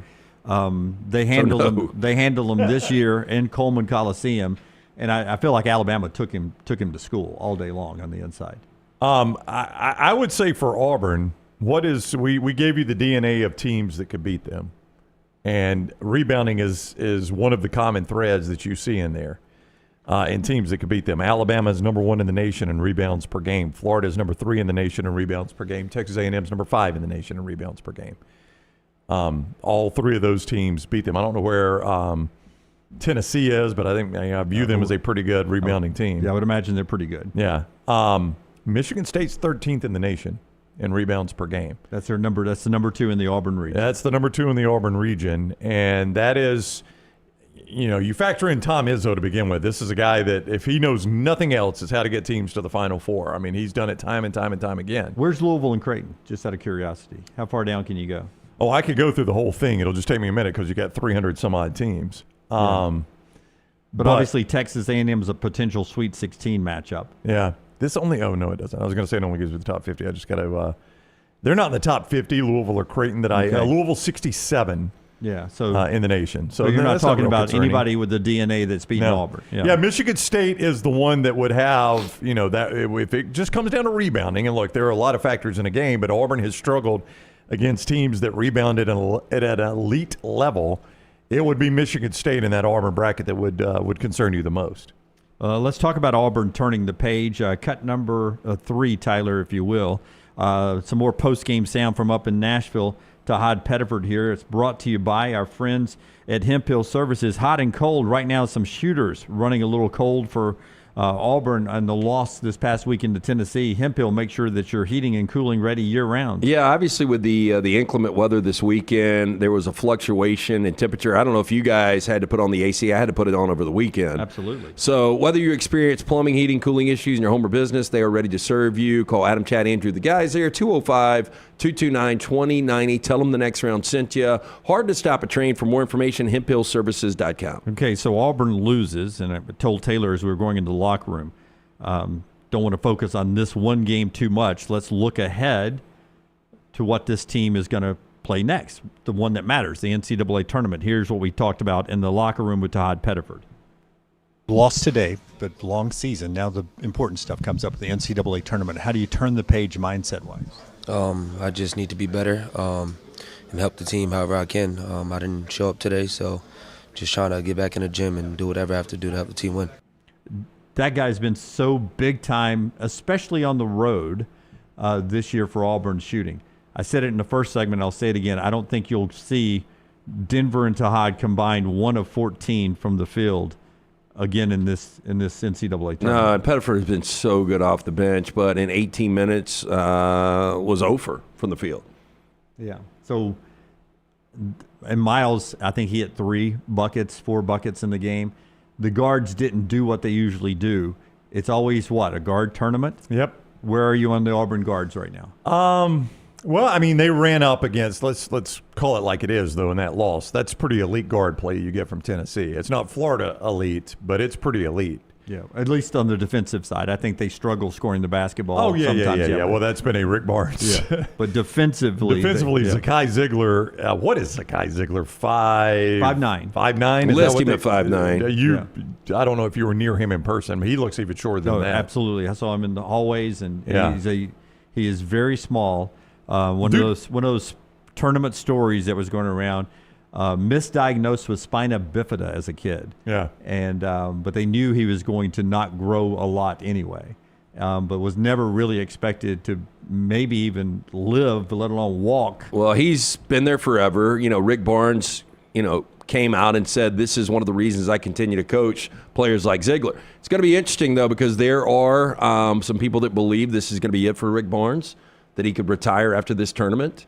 And it would be kind of fitting that he goes out with Ziegler. I think a lot of this depends on how deep they go. The Tennessee job could come open. The Tennessee job could come open. That's a tremendous job opening. I would just quickly say, if you gave me the choice, Tennessee or Indiana, not even close. Tennessee, Indiana, or NC State, I'm Tennessee. Oh, yeah. All the way. Yeah. Don't even think twice about it. But, boy, what a bracket challenge that would be. You have to have Zakai's hair for a month. The kind of, yes. None of us could grow that.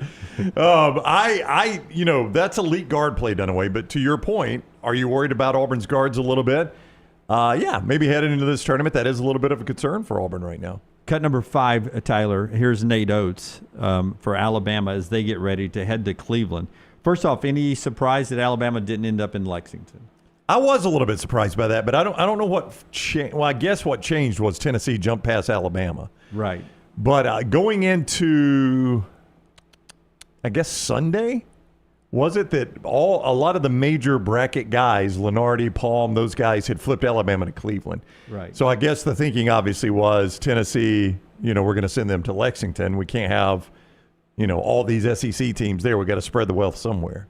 But would you rather be in Duke's bracket, or would you rather be in the one that Tennessee's in the Houston bracket? No, I think if you're Alabama, you'd rather be in the Houston bracket, because what you just brought up with Creighton is actually true of Alabama and Houston. Houston does not beat Alabama. Alabama has owned Houston of late. And I for whatever reason, as well as they play defensively, that's a good matchup for some reason for Alabama. They have been able to beat Houston time and time again. Yeah, I think now those maybe you brackets look at that. I'm sorry, Lance, and say, well, then Houston's due. I don't know how you look at that. I think those brackets are kind of similar in the fact that I only think the 1s and 2s in both of those regions can actually, I don't want to say only get to San Antonio, but the 1s and 2s in those brackets can only actually win a national championship. Yeah. But to y'all's point, in that bracket, while Alabama's not there, they've already beaten Houston. They've already beaten Georgia in that bracket. You go down the list, there's a lot of teams out. Illinois, Kentucky 3 times. Texas is in that bracket. I mean, there's a bunch of teams in that bracket that you'd be like. Did they play Clemson earlier this year? Those are all of our good wins. I know they beat Clemson last year in the tournament in the Elite Eight, Yeah. but Right. did they play Clemson out of conference this year? I don't think they did this year. They played them last year out of conference, and then They lost that game and then beat them again in the Elite Eight. In the Elite Eight. Yeah. I don't think they run together. This isn't the year they went back to Clemson. I don't think so. I can't remember all the games back there. But here's Nate Oates on this is post game now. This is back from Saturday after the loss to Florida, where he continued it. There's been 2 or 3 times this year that he has brought this point up. Obviously not one of our better games. Florida's a very good team. We, said going to this tournament, we want to be the hardest playing, toughest team on the floor. We were not today, particularly in the second half. Thought they made a lot of tough plays, started right out of the gate in the second half with all the old boards in the first possession. I didn't think we competed hard enough on the rebounds. We didn't do a good enough job on defense. They started the second half, a 17-5 run the first 5.5 minutes. It's not what we expected out of this group to start the second half, so we just going to have to regroup, see how bad we want to try to make a run again in the NCAA tournament this year. Yeah, it's something he keeps going back to a lot. We need to regroup, challenging the leaders of this. It's happened a couple of times this year. It'll be interesting to see what Alabama team shows up in Cleveland and if they can make it to the Sweet 16 and then knock off that part of the tournament in Newark. The good news is, if you're an Alabama fan, I'd say the last,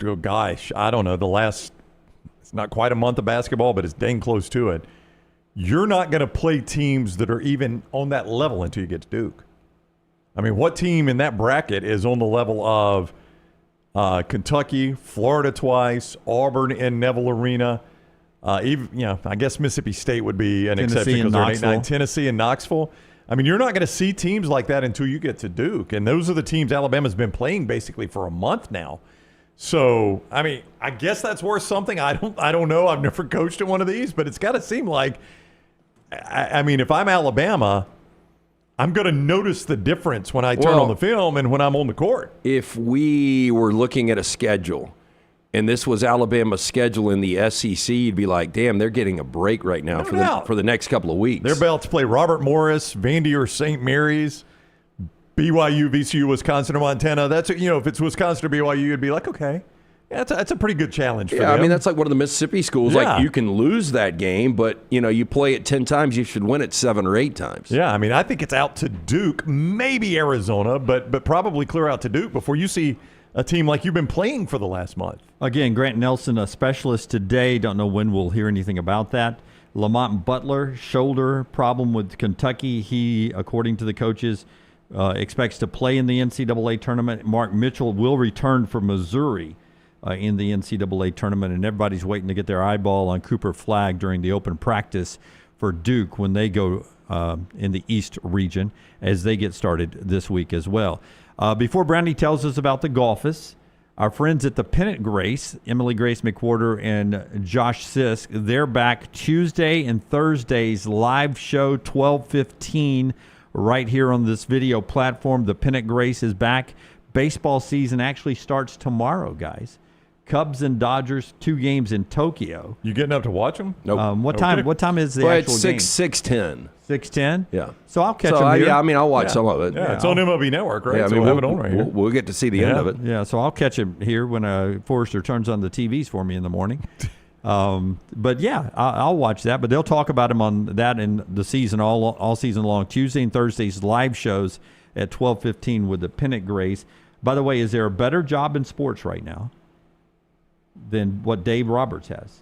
Got an $8.1 million a year extension through 2029.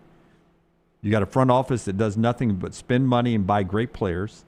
To show you how much money they've got, the fact they're giving Dave Roberts $8 million probably tells you all you need to know. $8 million a year. $8 million a year. I mean, we've talked about it with Buster. To put 9 names on a sheet of paper. I know. We've talked about it with Buster. Yeah, you don't even have to make a pitcher hitting decision anymore. It's a DH now. I don't know this for a fact, but I think he was under $1 million when he first became the manager of the LA Dodgers. We've talked with Buster before about how not underpaid, but how little in comparison to like college football coaches even, that MLB managers are paid. And all of a sudden, Dave Roberts is getting $8 million a year. Do you guys, Tokyo is the most populated city in the world. Yeah. That's where they'll play these 2 games at the Tokyo Dome. Do you know how many people live in Tokyo? I would go 37 million. 37 million on the nose. Boom. Wow. Look 37 million. Number 2 most populated city in the world. Shanghai. I was going to go New Delhi. It just says Delhi now. I don't know if it's New Delhi. That's old Delhi. They dropped the new for some reason? Have you seen it? Yeah. They're like, we cannot call this joint new anymore. Yeah. Nobody believes this, guys. Yeah. Refurbished Delhi has 34.7 million people. So there's even a gap between the 1 seed Tokyo and New Delhi. Do you know the population density of those 2 cities, too? Like, Tokyo, I don't believe, is a very large city to have that many people. And I know New Delhi's not. The entire country of Japan is like, you're never more than 90 miles from the coast. It's a small island. So think about how densely populated 37 million people are. Stacked on top of each other. Oh, yeah, absolutely. Too much. The same in Delhi. I was getting anxiety watching White Lotus last night in Bangkok. Tokyo Prefecture has a population density of 6,100 per square kilometer. 6,100 people per square mile, basically. Yeah. I mean, think about that. So basically, you're walking into a stadium your whole life. Pretty much, very much, yes. Yeah. Or Christmas shopping your entire life. You're stuck going to the bathroom at a concert your entire life. All right. Sucks. When we come back, we'll get the trash. You got your own little place at the Golfus. You do? Hey, by the way. You don't stack on top of each other. You do not. You've got your own bay there at the Golfus. It is a fun place to have some social time with the gang, hang out with the buddies. It is affordable. They got great membership specials, too. By the way, great place to watch all the tournament action while having some fun playing on the golf simulators, Birmingham's best golf simulators. That is the Golfus. 3 locations, Vestavia, Trustville, Highway 280, in Inverness. You can see it all at thegolfus.com. Thegolfus.com. You bring everything, your own food, your own beverage, your own alcohol, your own clubs.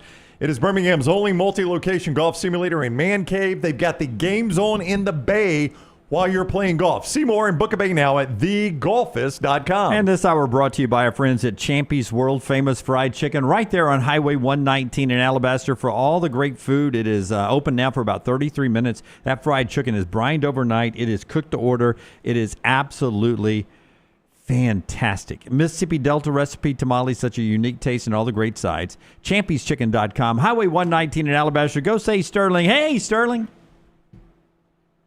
Follow LT on Twitter at @TheLanceTaylor. I'm attorney Alexander Shinar, Alabama born, Alabama raised, and ready to fight for your rights. I have one of the largest firms in Alabama, and we are here to help you get the compensation you deserve. Call me, Alabama, 323-1000. No representation is made that the quality of legal services to be performed is greater than those of other lawyers. Looking for a great place for that boring meeting? Leave the office and go to the Golfist. What about corporate events like board meetings, sales meetings, customer appreciation events? How about the Golfist? Watch parties for football and basketball, parties for birthdays or couple showers. The Golfist is a great place for those. The Golfist has Birmingham's best golf simulators and man caves in Vestavia on Highway 31, opening soon in Trussville and on Highway 280. Bring whatever you want to eat or drink, even bring your own clubs. Get out of the office. Go to the Golfist. Book your spot now at thegolfist.com. Storm season is here. Make sure you have a plan of action in place right now. Greg from Pell City and Storm Restoration Roofing should be your first call when storms hit. Insurance companies love working with Storm Restoration Roofing because of Greg Nelson's name and reputation in the industry. When storms hit, call Greg Nelson. He's local, 205-542-3531. He's the home of the free no-cost roof inspection. Greg from Pell City on Facebook, 205-542-3531. It's Storm Restoration Roofing.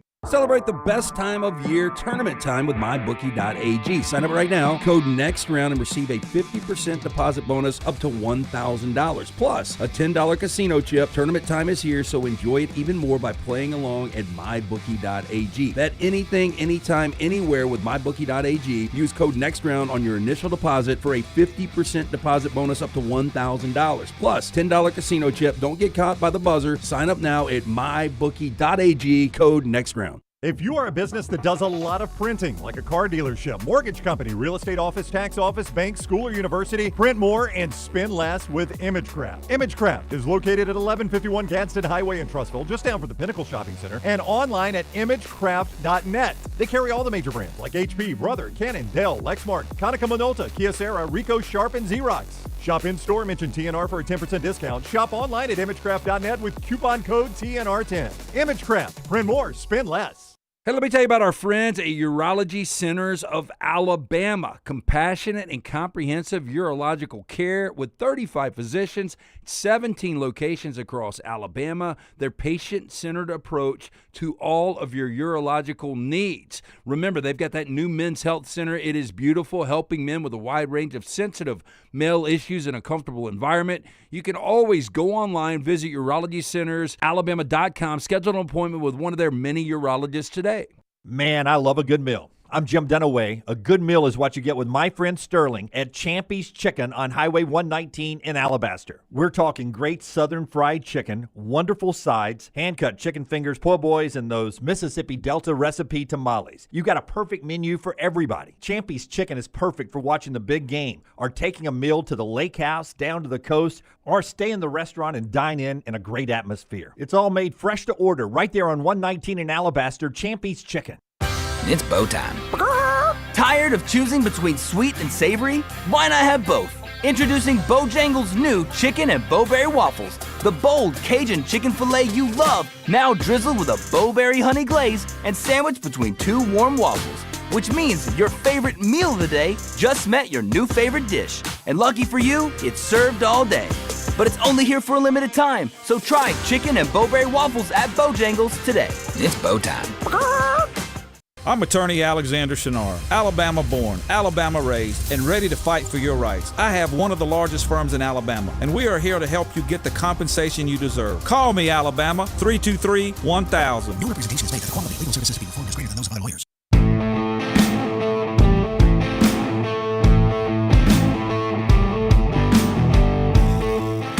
Alexander Shinara Trial Attorneys bringing you part of the show here. As Brown gets ready to tell us about this, here's one exhibit that Alexander Shinara Trial Attorneys could bring up in the court case of the people against the selection committee. Because if you're a 1 seed, you shouldn't have to play good 8s. Okay. And if you're... That'd be Houston. If you're a 12, you shouldn't have easier games against impactful 5s. The 8s are better than the 5s. Just pull up your KenPom. Okay, wait a minute. The I 8s? don't need Alexander Shinnara to win this case, but I would take it. So you're telling me the 8s are better than the 5. All right, so you want me to do your 5s or your 8s? I'm going to read out the 8s. You tell me where they are on the KenPom. Okay. I think I have them scribbled out correctly. Right. Gonzaga. 9th. Kentucky. 18. Kentucky's a 3. Okay. Excuse me, Louisville? No. Okay, Louisville's an 8. Yeah, Louisville's they're 23rd. 23rd, okay. Yeah. Yep, 23. Can't read my writing. UConn. 35. Mississippi State. 32. Okay. All right, so you're going to do an average here. So you've got... I would take the 5s, by the way. All right, so real quick, your average is 823. Can you do this quick math, Lance? 823, Yep.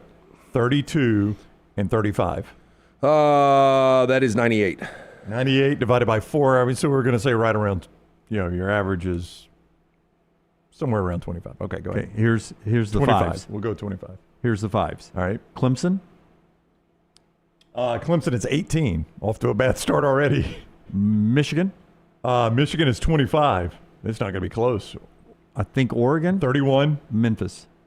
And Memphis is around 40? 51. No, you're absolutely right. Based on 125. KenPom, based on KenPom, the 8s 125 to 98. The 8s are much better based on KenPom. Yeah.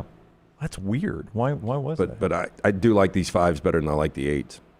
Why? So you're anti-Palm. Well, I mean, I think you've got Lance Palm. And I'm not saying Michigan beat San Diego because San Diego's won 15 straight and 31 team, and that is a weird number. But I think Clemson, Michigan, Memphis, and who's my other 5? Oregon. I don't know about Oregon, but those other 5s, they can easily make Sweet 16 runs. I don't see any of these 8s winning these games. You could look good with a tan at the Alabama Welcome Center eating hot dogs. That's the Alexander Shinnara Trial Attorneys.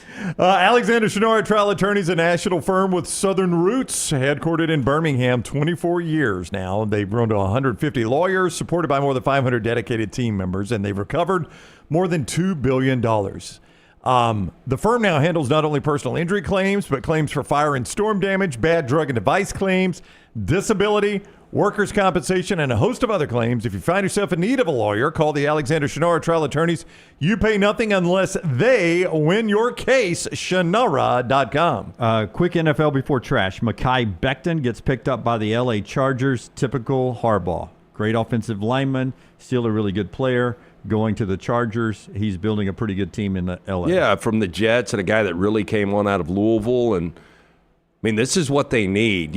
You've got to, well, I mean, for what they were able to do last year without an array of weapons and with kind of a patchwork offensive line, it's pretty impressive. He got them to the playoffs in year one. And the Bengals did something the Bengals don't usually do. They went out and paid Jamar Chase and T. Higgins. Chase, 4 years, $161 million. T. Higgins, 4 years, $115 million for the foreseeable future. Both of them are with Joe Burrow in Cincinnati. It's great for Joe Burrow, but you know what you haven't done? You haven't upgraded the offensive line. You haven't upgraded a very, very bad secondary. Yeah, I was about to say, now you got to get something out of this. I mean, Cincinnati won't have this window forever where they've got all these weapons together. In fact, they're only promised 4 more years of it with those 2 contracts. You got to get something out of this. I know they've been to a Super Bowl, but you got to find a way to capitalize in winning some sort of championship. And published reports now, Aaron Rodgers says he's very interested in the Vikings, but from inside the room, front office personnel, very interested in Rodgers. But Kevin O'Connell has yet to sign off on it. The word is he is literally a 50-50 split right now on whether or not he wants Aaron Rodgers. I like O'Connell. He probably thinks I can win with anybody. Well, yeah, I mean, that's the thing. Guy. I trust whatever Kevin O'Connell goes with. He decided Sam Darnold wasn't going to be the quarterback of the future. So if he believes J.J. McCarthy is ready, I'll go with it. If he believes Aaron Rodgers can be that guy. I mean, if you're J.J. McCarthy, would it be so bad to sit another year behind Aaron Rodgers? No, if it was not just at a all. one-year deal? Not at all. Not at all. Especially he really got no work in last year. Get a little work in healthy, and I wouldn't play him in the exhibition season. Let him have a healthy full year. All right, that's NFL news. That continues, calms down a little bit this week after some crazy free agent moves. We go to trash now, always brought to you by Mortgage Right. Gasol curling off the screen, driving baseline. Oh, you fat with a three. Yes, I just said that. That is that man's name. Don't tweet at me. LT's Trash is presented by Mortgage Right. Mortgages done the right way. And our friends at Mortgage Right, they are your mortgage experts. No cost or obligation to find out what you might qualify for. All you got to do is call that number, the local number, 205-900-7200. You can go online, mortgageright.com, NMLS 2239, equal housing lender. Before you do your first story, OU Fat, was that guy? OU Fat. Would you believe, do you think there is a player in this NCAA tournament who is named after two teams who are in this NCAA tournament? Is that legit, or it just happens to be his name matches the team? Just happens to be his name matches the team. But what are the odds? What are pretty the low. odds? Okay. Let me see. Hang on real quick. I know a guy named Yale. Yep. Is that the first name? Nope. Do you know anybody named Yale? I do not. Yeah, I know a guy named Yale Wall. Good dude. Lives in Indianapolis. Good friend of mine. Yep. Does anybody know anybody named Xavier? Yeah, I know somebody named Xavier. Okay. Xavier Bryant. That would be a good one. Yeah. There should be somebody, actually a player for Mount St. Mary's whose name is Xavier Lipscomb. Wow. There he is. 6'2", senior from Washington, D.C., Xavier Lipscomb. Got a good smile. Plays from Mount St. Mary's. Huh. How about that? That's a rare occurrence. I don't know if it's the first time it's ever happened, but he's named after two teams in the same tournament he's playing in. I like Norfolk State, Wisconsin. That'd be my guy. So buzz balls, is this the balls? Is this their drink? Yeah. Okay. Are they hot? Are the balls hot? No, they're pretty cold. Okay. Now, the folks there think you should enjoy the action while drinking from its new epic, uniquely shaped bottle. Now, the new drink from the premix cocktail brand is called Buzz Balls Big Blue Balls. Never good. It actually comes in the first ever drinkable basketball-shaped bottle. This basketball-sized, basketball-textured, and refillable ball is large enough to fit 17 regular-sized berry cherry limeade Buzz Balls. It's a lot of flavor. The Buzz Balls Big Blue Balls. It does seem like, though, as you drink it, would squirt on your face. Wow. 116 ounces of liquid. That's tomorrow's trash open. I mean, you just can't get it out. That's what she said, right? Yes. This is a party-sized drink created to be shared with your basketball-loving friends. Unlike the other Buzz Balls, this one actually doesn't contain alcohol or any liquid. Just add your own alcohol, as it's not included in this basketball-centric drink. So my balls are empty. Yes, I understand. Yep. By the way, suggested retail price of $20. Just for the ball, or is it for a filled ball? It's just for the ball. You So- get an empty ball and you fill it with 17 berry cherry lime. I think I'll use a cup. Yeah. That seems really difficult to drink out I agree. Yeah, that was my point. Yeah. And, of course, in the promo, he's holding two. Oh, he's got two of the very large ones, in fact. Yeah. Not afraid of anything, it appears. And he hits a shot, he runs down the court like this. That's I right. was going to say Lonzo probably doesn't have to have those if he doesn't want them. No. He'll go for a fourth down anytime, though, I'm told. So the mysterious, creepy box demon spotted on Ring doorbell footage in York County has been identified, according to police. Now, on Tuesday, a woman called the Northern York County Regional Police Department to report a suspicious person who showed up unannounced at her home, proclaimed to be the, quote, box demon before leaving an empty Amazon box at her door as a gift and disappearing into the night, according to the news release. Now, according to the Ring doorbell footage released by police, the box demon was dressed, as you see here, tie-dye hooded sweatshirt with a large flower-looking mask with a colorful array of petals. I used to know somebody that wore a tie-dye hoodie back in the day. Yeah, but not much of the mask. The mask is the worst part. I can live with a tie-dye hoodie. Now, the mask made out of a paper plate, had large teeth, giant grin, reminiscent of the evil killer clown Pennywise from the film It. Now, social media users believe the box demon is a reference to Dandy from a video game, Roblox, who is also depicted as a colorful flower. Roblox. I don't know what the hell that is. I don't think that was obvious. Yeah, what is the game? Roblox. Oh, that is the game. Yeah, Roblox, Okay. yes. What is the game, though?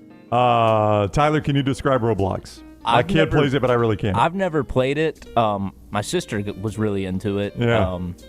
You make your own little avatar that looks like it's made out of blocks, and there's like different games that people make in that game. Yeah. Yeah, this is a little tricky here because the homeowner went on to say, I'm angry. I don't know who would be too happy with having somebody ringing your doorbell at 4:22 in the morning. Now, police have fingerprinted the door. I mean, it's a good way to get shot, isn't it? There's no doubt about it. That was my takeaway is you're taking your own life right here. Like you don't have a slug in that tie-dye hoodie. This is a first on trash. Well, Man has been arrested for not paying for lap dances. Oh, well, you got to, that's like stealing. Now, according to the criminal complaint, John Elberson, 39 years old, seen right here in his orange jumper, unlawfully obtained, quote, the property of another, lap dances of the value of $160. Now, Florida cops charged that the lap dances were the, quote, property of Rain Ladies and Gents. I like that it's probably, these are are our technically property. it is. Now, it's been a while since I've been to one, but the protocol was you had to pay in advance. This is a Clearwater establishment that promises visitors, quote, an atmosphere of opulence and grandeur, and where every corner of our venue radiates an air of exclusivity. When I think opulence and grandeur, I think Clearwater, Florida. Well, I think every time. I think Rain Ladies and Gents. I mean, do we have a marquee? Do you have a picture of that? I did not pull a picture of the marquee. Now, Elberson allegedly received several lap dances around 1:30 a.m. on Tuesday, but when he was presented with the tab, he notified the business he didn't have the funds to pay for the lap dances. Seems like those would be cash in advance. That's what I was saying. Yeah. Usually you got to pay in advance. And, right. And my big question now is, does he get an email saying his FICO credit score has changed? Now, Deputy... Why did your credit score drop by 40 Sarah points? Lazar said, quote, he received $160 worth of services, and he had an indication of alcohol influence. Whoa, at a strip club? That's usually how you get to the lap dance portion of your night. Is So at a classy joint like you've described here, $160, is that 5, 6, 7? God, How many would that in the be? 90s, they were running about $20 a pop. Okay. Yeah, I mean, I would think I don't know this what they is are just now. a couple, but... really? Just I mean, two? I don't know. $80? I mean, it's opulence and No, that's true. That's true. exclusivity. We are in Clearwater. I forgot. Grandeur. Yeah. U.S. hunting influencer who shared video of herself snatching a baby wombat away from its mother is being investigated for potential breach of her Australian visa. Wait a minute. Well, I would first off ask, where was Mama Wombat? And why was she not combating I'm gonna the get to that. wombat snatcher? Mama Wombat was right there. Yeah, the footage, which seems described as callous and pretty dreadful by the Foreign Affairs Minister Penny Wong, showed the Montana-based influencer Sam Jones grabbing the wombat Joey at night as it was walking with its mother. Good, another way to get killed, right? Yeah, no doubt.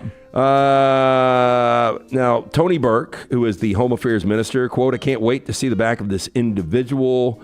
Burke said the Home Affairs Department was working through the conditions on Jones' visa to determine whether immigration law has been breached. Went on to say, either way, given the level of scrutiny that will happen if she ever applies for a visa again, I'll be surprised if she even bothers. Now, in the video, Jones is seen running down the road towards a parked vehicle from which she is being filmed while clutching the Joey. Jones says to the camera, quote, I caught a baby wombat as the Joey hisses and screeches. She goes on to say, okay, Mama's right there and she's pissed. She then puts Joey right back by the side of the road. That's when the Joey was run over by a SUV and Shut killed. up. I'm just kidding. Oh. Footage has been widely shared and condemned on social media. Footage which did not indicate any location information on where it was being filmed was shared on Instagram accounts. Jones had been sharing pictures and videos of her trip around Australia, including the video of her picking up another animal at an unknown location and showing it to the camera. Yeah, she's going to pick up the wrong animal at some point. Yeah, I would go ahead and say that there's a lot worse that goes on in trash in the world. Sure. But I don't like her doing this. I'm She okay didn't really with her dress for the event, did she? She's wearing a sundress to go out and grab animals side of the road. She's not exactly dressed for the Australian outback. No, this is spur of the moment. You're out having a good time. I'm okay having a good time, but let's don't harm animals, even risk the animals for the gram. Alcohol involved? No, this is just attention whoring involved. Would you? Whoring was a strong word. Well, that's what these people are. Yeah. Would you know offhand if a wombat is ill-tempered or not? No, I mean, I'm just. I wouldn't either. If it's an It animal, looked like an angry beaver to me. So in the full video, I couldn't pull that for copyright reasons. The baby wombat is squealing very loudly. Oh, like you can that's tell it's sad. in distress. Yeah. Be better. really sad. Be better. Penny You know, good. Penny Wrong? Is that her name? Penny Wong. Penny Wong. I don't know if Penny you noticed Wong. this. We were at a bar in Nashville on Friday, Brown. Be Penny Wright, not Penny Wong. We were watching Ole Miss and Auburn. Yeah, I was there. And in that bar, which was really cool, had out the open. Yeah. It was a neat place. In East Nashville. But these two girls had this dog that was scared to death to be there. Like, oh, I didn't notice. Yeah, and it was really sad. I mean, it was cowering. You can tell that it was just, I don't know, it was in distress. Okay. And I just don't know why you bring an animal out like that in public if it doesn't like it. Oh, I didn't notice that. Was it a big dog? Yeah. Oh, wow. I noticed, like, when Auburn won at the end or hit a big shot, everybody clapped. There was one dog that did not like the clapping. I did notice that. Went crazy. Yeah, that was an Auburn bar we were at. Yeah, it was. Cool spot there in Nashville. Place called Sonny's. Sonny's, yeah. So just scoring at home, LT doesn't want you to bring your dog. If it's scared. No, if it's scared, if it doesn't like being in public. Yeah. But knowing I'm socially awkward, you have no problem making me spend the night at an Alabama Welcome Center if I lose the bracket. You don't start chewing on tables, though. You don't know You've that. never been around that. You don't know that. You say, I mean, you choose to be at large events all of the time. I do not have to talk to strangers, though. But you often do, Yeah, which is what it's because you were telling me so you were telling me about a conversation with a guy that you really don't know yesterday. Oh, drunk Jim, which is even better, by the way. walked up and talked to Rex Ryan at the bar in Nashville and asked him if I could buy him a drink. Wait, we're just getting to this story at 11:55. And now you ask why the sailor at Floribama wanted to take you home. It was the actual Rex Ryan or somebody that just looked like Rex Ryan? No, it was Rex Ryan. And it was this weekend? Yeah. What was he doing in Nashville? I have no idea. So Rex Ryan is at the bar you're in Saturday night. Top floor at Tootsie's. Top floor. Okay, this gets even You better. said it was called Top Floor No, Tootsies? Tootsie's is the bar. So Rex Ryan was out at Tootsie's? Isn't Tootsie another word for a foot? And he's got a foot fetish. Maybe so. Yeah. I didn't know that, but you didn't know about the foot fetish with Wes Welker? I didn't know Tootsie was another word for a foot. So Rex Ryan is Footsie. I heard. Rex Ryan is out at Tootsie's. Yep, with 3 other guys. Okay. And some of the people I were with said, "Hey, that's Rex Ryan." And I was like, "Damn, it is." And Bourbon Jim walked straight over, said, "Hey, man, welcome to Nashville. Hey, how are you doing?" You live here? Big fan. Why do you leave these stories? You also didn't tell a story about maybe potential golf cart pulls up and says, "I'll beat your old ass." Yeah, that was it. That was a couple years ago. Yeah, that was retold to us over the weekend. I'd never heard that story. Yeah, So, yeah. but, I brought it up on the air that I almost got in a fight. Yeah, one you just of our didn't tell the whole sponsors. thing. So Yeah. why was he in Nashville? I don't know. We Bachelor didn't get trip? into that. And he was like, "Yeah, thanks, man. It's a great city. I love this city." And we talked about the stadium going up. Yeah. It's ahead of progress. So nice guy? A really tremendous nice guy. I mean, I know And Nashville's always. I said, "I'm drinking a good bourbon. You want a bourbon? I'll buy you a drink." And he was like, "Nah, man, I'm good." And he was pulling out money to buy his own drink. Oh, well, that's And nice. at that turn, he did not offer to buy me a drink. Well, So- wow. Let me get you one, bud. Okay, man, I'll walk away. Like Yeah, it that was has it. become an epidemic with the roofanols that are going on right now in Nashville.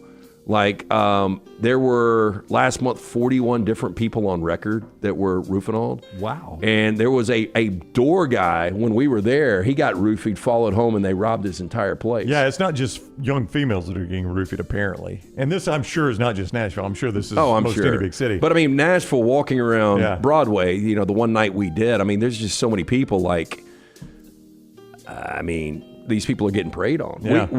It's amazing Rex Ryan was there because we met somebody that you're still talking to that we really can't get into. But like, how many different people were in Nashville that I know. weekend? Yeah. Yeah. By the way, you're ready to come on the show again. Rex is? No, Kentucky Oh. Sports Radio's Matt Jones. Well, he and Lance had a dust-up last time. Yeah. Does he remember that? He did not.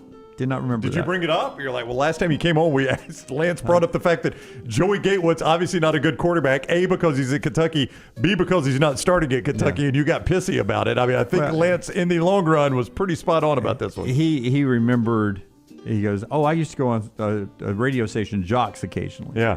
And I did, are you with Jocks? And I was like, "No, we used to be, though." And he did not tie it together at that point. But he was very nice. We had a great conversation. Yep. So you apparently didn't file him away in your tub, right? And he said, well, I'm not expecting us to call him, but we talked a little bit, and then he said, as he got up to leave, he said, have your producer call me. I'd love to come back on your show. Yep. And I said, sure will, man. All right. I think he's on at the same time we are. He was a nice guy. Okay. Yeah. Listen, he nicer probably in person than I expected. I mean, it was one time, so maybe we shouldn't judge the guy on the one time, but he did get all pissy with Lance, and Lance was 100% correct in what he was saying. I don't care one way or another if we ever have him on or again. It doesn't bother me. The last time we actually showed footage when he was talking about Kentucky making a run to the college football playoff. Yeah. Should at least start off 5-0. Yeah. I mean, don't even have to play very good to beat Auburn. That's Trash brought to you by Mortgage Right. Yeah, if you're looking for a new home, our friends at Mortgage Right here to help. Whether you're a first-time buyer or a seasoned home buying veteran, their great service and low rates make the process so easy. Speaking of veterans, veteran founded right here in Birmingham. So remember, whether you're looking for your final home, your first home, whether you have a big down payment or need 100% financing, Mortgage Right, one-stop shop for mortgages. Visit them online, mortgageright.com. Call the Birmingham office, 205-900-7200, NMLS 2239, equal housing lender. And as you guys always do, go help us out with our mybookie.ag bracket that we have right there at nextroundlive.com, nextroundlive.com, free to play. And you will win. It's a local winner. It's not a national competition. It's not $1 million. Free to play, local winners, rules and details right there at mybookie.ag's bracket challenge. Look for the icon, nextroundlive.com. And starting tomorrow, online, we'll do the Shannara Showdown as well. Yeah, we'll start with San Diego State, North Carolina. You pick the game against the number. You win. You're in a drawing to win gift cards from our friends at Alexander Shannara. $1,000, $500, $250. All right. All that at nextroundlive.com. So go there and play both. Nextroundlive.com. That's our show today. We're back with you tomorrow, 9 a.m. Central Time again. Check out all the extra content, including our bracket release show from Odie's yesterday. It's available on our platform, on our YouTube channel. Like, subscribe, thumbs up. Thank you guys so much. God bless you. God bless America.